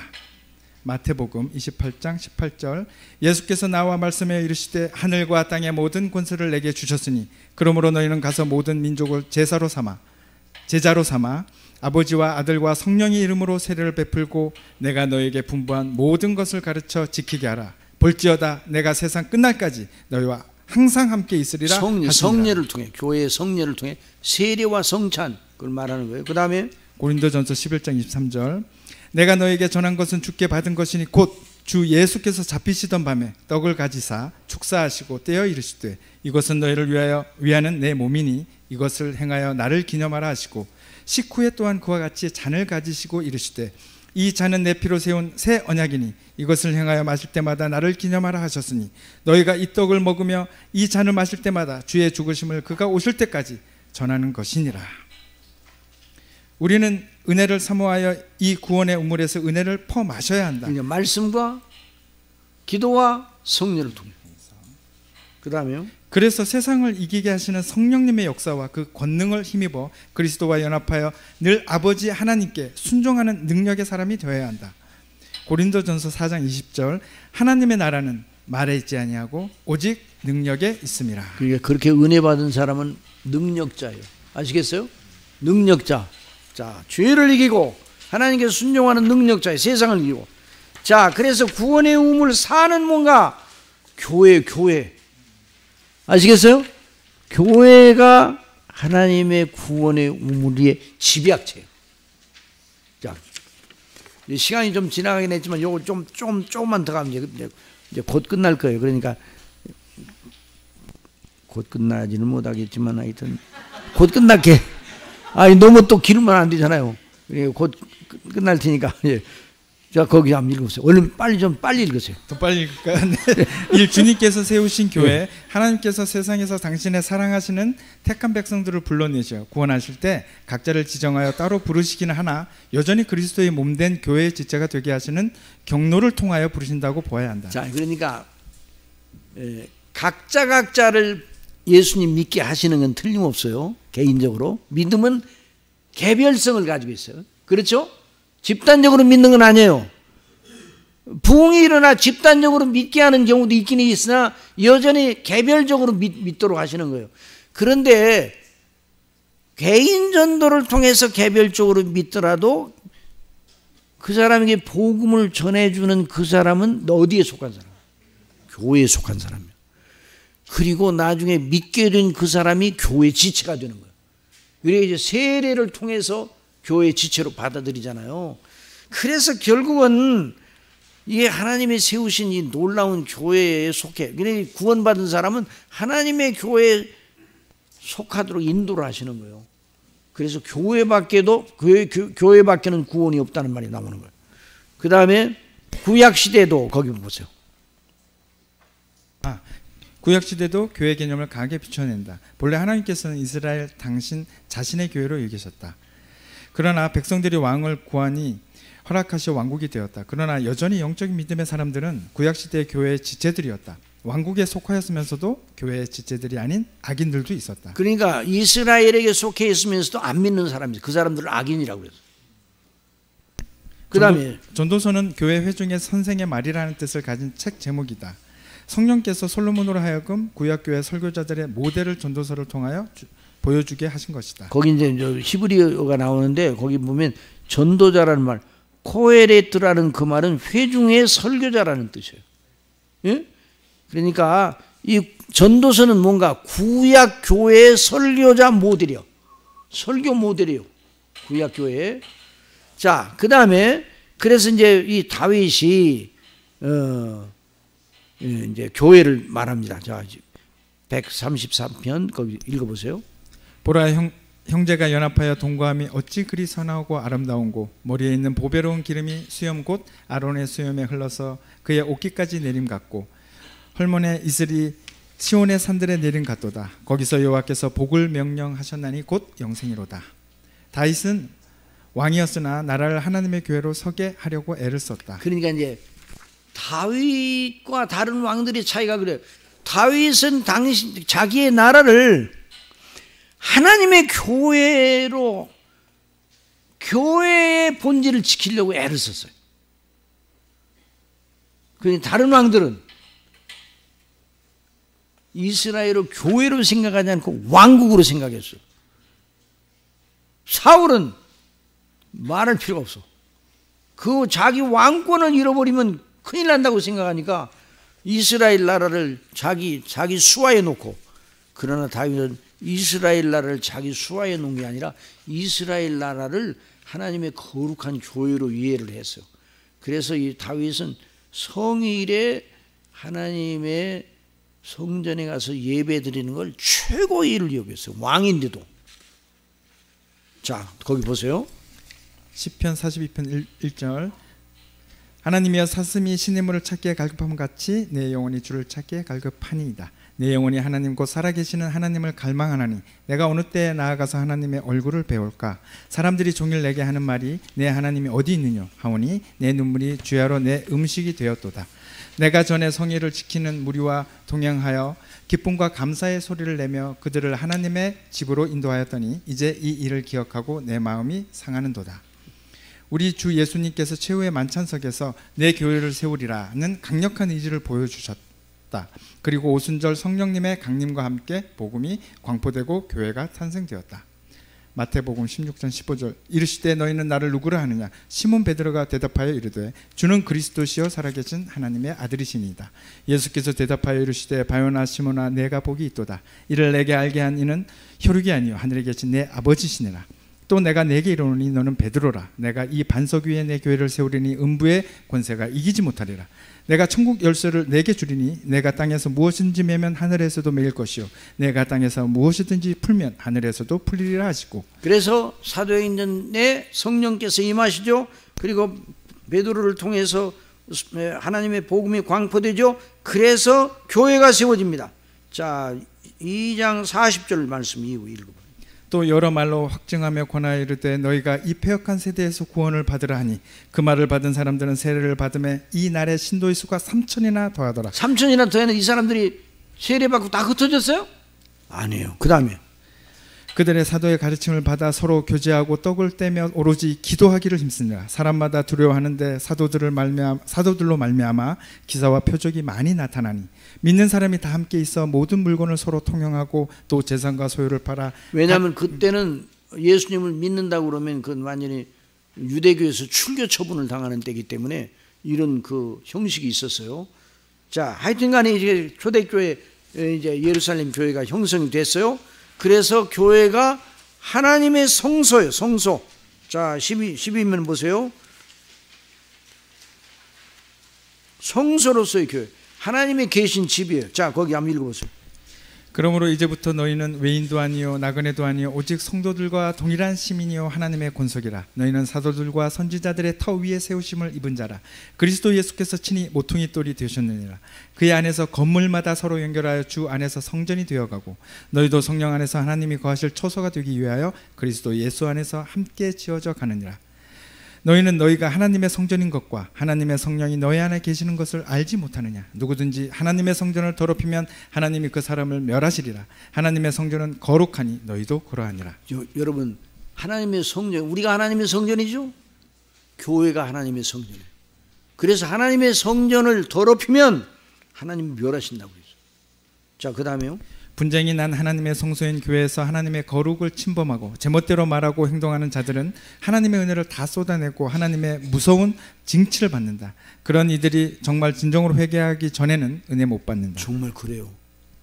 분쟁이 있는 교회에서 제멋대로 말하고 막 그냥 정말 하나님의 그 거룩한 교회에서 그 예배 드리고 영광을 돌리는 일 이외에 다른 일을 하지 말아야 되는데 제멋대로 그냥 말하고 그냥 함부로 이런 사람들이 정말 은혜를 못 받아. 그 다음부터 철저하게 회개하지 않으면 은혜 못 받아. 그런 사람이. 자, 그 다음에요. 그러므로 성령님으로 말미암아 거듭나서 회개하고 예수 그리스도를 믿음으로 말미암아 하나님께 구원을 받은 하나님의 자녀로 성령 충만한 은혜 속에 있는 자가 교회의 가장 충실한 지체이다. 3. 하나님의 집에서 살찐 것으로 풍족한 이들. 시편 36편 6절. 주의 의는 하나님의 산들과 같고 주의 심판은 큰 바다와 같으니이다. 여호와여 주는 사람과 짐승을 구하여 주시니이다. 하나님이여 주의 인자하심이 어찌 그리 보배로우신지요. 사람들이 주의 날개 그늘 아래 피하나이다. 그들이 주의 집에 있는 살찐 곳으로 풍성할 것이라. 주께서 주의 복락의 강물을 마시게 하시리이다. 그래서 하나님의 백성들이 늘 영적인 은혜를 이 교회를 통해서 받게 하시는 거예요. 그래서 우리가 늘 하나님의 교회, 여러분 하나님의 교회가 서 있다는 건요 최고의 복을 누리고 있다는 거예요. 오늘날 하나님의 교회가 서 있는 나라가 몇 나라밖에 없어요.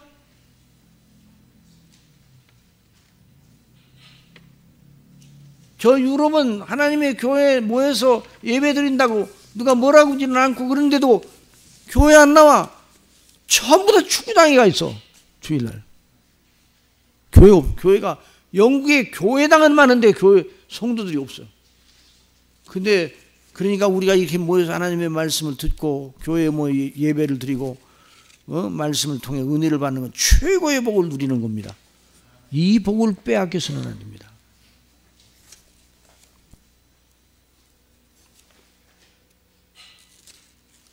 그래서 시편 73편 기자가 믿음을 잘 견지하고 있다가 세상 믿지 않은 사람들이 잘 되는 모습을 보고 부러워하다가 시험에 걸려서 크게 넘어질 뻔하다가 어디서 회복을 했는가? 성소에서 회복을 했어요. 성소에서. 응? 그걸 다 읽어나면 시간이 많이 걸리니까 자, 73편 16절도 14면 보세요. 14면.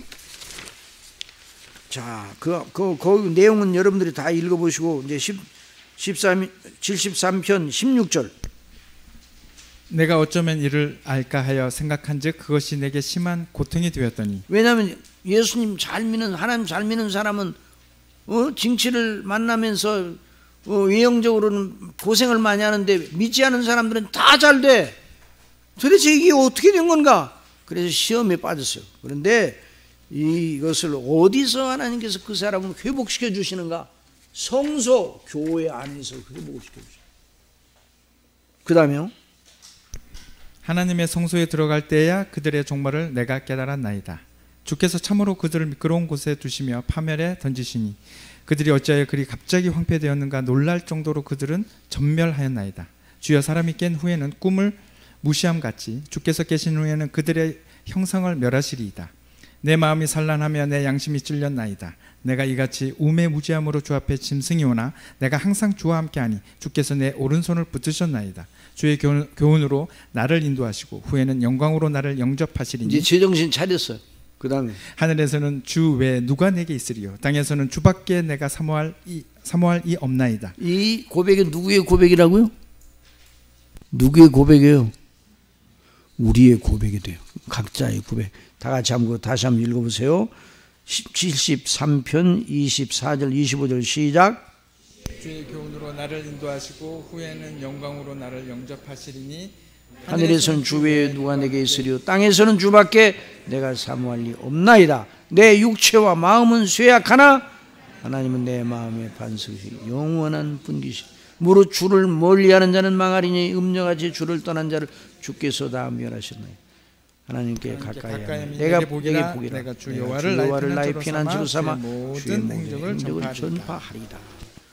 그러므로 교회가 서 있고 교회는 또 사역을 하도록 하나님께서 교회 여러 일꾼들을 세웠어요.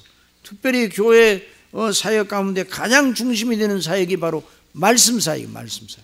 그래서 각 교회마다 담임 목사님을 세우셔서 말씀을 증거케 하시는. 그래서 담임 목사가 공석인 교회가 있어.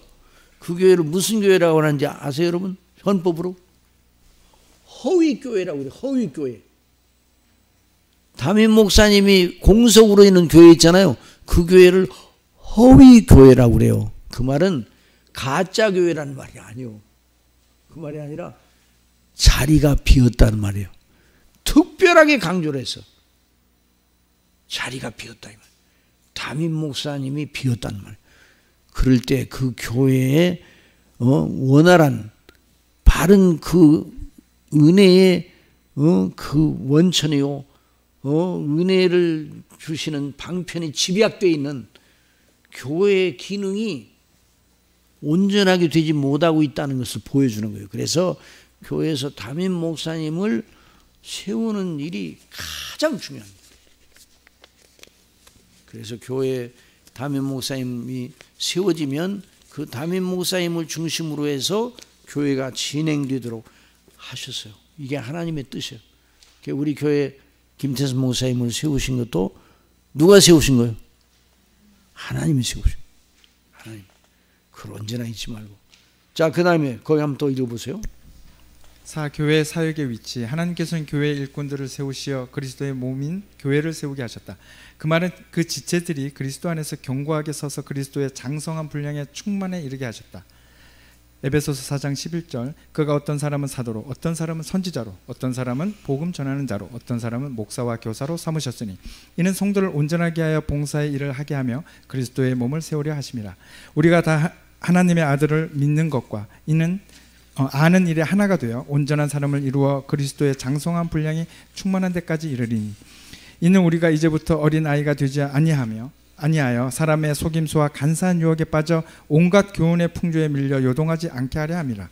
오직 사랑 안에서 참된 것을 하여 범사에 그에게까지 자랄지라. 그는 머리니 곧 그리스도라. 그에게서 온 몸이 각 마디를 통하여 도움을 받음으로 연결되고 결합되어 각 지체의 분량대로 역사하여 그 몸을 자라게 하며 사랑 안에서 스스로 세우느니라. 교회의 사역자들을 세우신 것은 사람이 아니라 하나님이시다. 이 점을 사역자나 회중 모두 알고 경건함으로 그 사역을 돕고 복종해야 한다. 그런 믿음의 섬김을 통하여 교를 통하여 주시는 은혜를 받게 하시는 분이 주 성령님이시다. 갈라디아서 6장 4절. 각각 자기의 일을 살피라. 그리하면 자랑할 것이 자기에게는 있어도 남에게는 있지 아니하리니 각각 자기의 짐을 질 것이라. 가르침을 받는 자는 말씀을 가르치는 자와 모든 좋은 것을 함께하라. 예, 그래서 이 사역을 귀하게 여기고 여러분이 기도할 때 꼭 목사님을 위해서 기도해야 될 필요가 바로 거기 있는 거예요. 교회에서 가정에서 기도할 때 예배드릴 때 꼭 목사님을 위해서 기도해야 돼요. 그걸 빠지면 안 돼요. 그러니까 목사님 개인을 위해서 기도한다 이렇게 생각하지 말고 하나님의 교회를 위해 주의 영광을 위해 그리고 기도한다 이런 생각을 가지며 그래서 우리 교회가 하나님이 기뻐하시는 교회로 정말 은혜가 충만한 교회로 성령 충만한 교회로 계속 진행해 가기를 위해서 기도 드려야 돼요. 그 다음에 결말 거기 이제 정말 얼마 안 남았네. 예. 교회는 오직 성삼위일체 하나님을 경배하고 그 말씀을 듣고 배우고 먹고 순종하고 전도하고 그리스도 안에서 성령님으로 말미암아 서로 사랑하고 위로하며 하늘의 소망을 인하여 늘 감사하고 기뻐하는 택한 백성들의 거룩한 주님의 몸이다. 그냥 믿는 자들의 집단이 아니라 성삼위 하나님의 구원의 은택을 늘 마시며 그 힘으로 그리스도 안에 연합하여 한 몸을 이루는 지체들의 유기적인 생명 공동체다. 에베소서 1장 23절. 교회는 그의 몸이니 만물 안에서 만물을 충만하게 하시는 이의 충만함이니라. 그래서 교회의 오직 유일한 관심사는 성삼위 하나님의 이름과 그 진리와 그 행사에 집중하며 은혜를 간구하고 충만하여 하나님의 나라를 위하여 헌신하고 광포하는 아버지의 집이다. 이제 우리는 어떤 지경에서도 세상의 물을 마시지 말고 하나님 아버지께서 우리를 택하시고 구원하시고 마시어 힘을 내어 세상을 이기고 순종하는 자녀로 설하고 허락하신 구원의 우물들을 들이켜 더 거룩하게 자라야 한다. 이런 은혜를 주시기 바랍니다. 베드로후서 3장 17절. 그러므로 사랑하는 자들아 너희가 이것을 미리 알았은즉 무법한 자들의 미혹에 이끌려 너희가 굳센 데서 떨어질까 삼가라. 오직 우리 주 곧 구주 예수 그리스도의 은혜와 그를 아는 지식에서 자라가라. 영광이 이제와 영원한 날까지 그에게 있을지어다. 이사야서 12장 1절로 6절 큰 소리로 읽고 바로 이제 담임 목사님 나오셔서 기도 인도하시겠습니다. 시작. 그날에 내가 말하기를 여호와여 주께서 전에는 내게 노하셨사오나 이제는 주의 진노가 돌아섰고 또 주께서 나를 안위하시오니 내가 주께 감사하겠나이다 할 것이니 보라 하나님은 나의 구원이시라. 내가 신뢰하고 두려움이 없으리니 주 여호와는 나의 힘이시며 나의 노래시며 나의 구원이심이라. 그러므로 너희가 기쁨으로 구원의 우물물에서 그날에 너희가 또 말하기를 여호와께 감사하라. 그의 이름을 부르며 그의 행하심을 만국 중에 선포하며 그의 이름이 높다 하라. 여호와를 찬송할 것은 극히 아름다운 일을 하셨으니 이를 온 땅에 알게 할지어다. 시온의 주민아 소리 높여 부르라. 이스라엘의 거룩하신 이가 너희 중에서 크심이니라 할 것이니라. 아멘.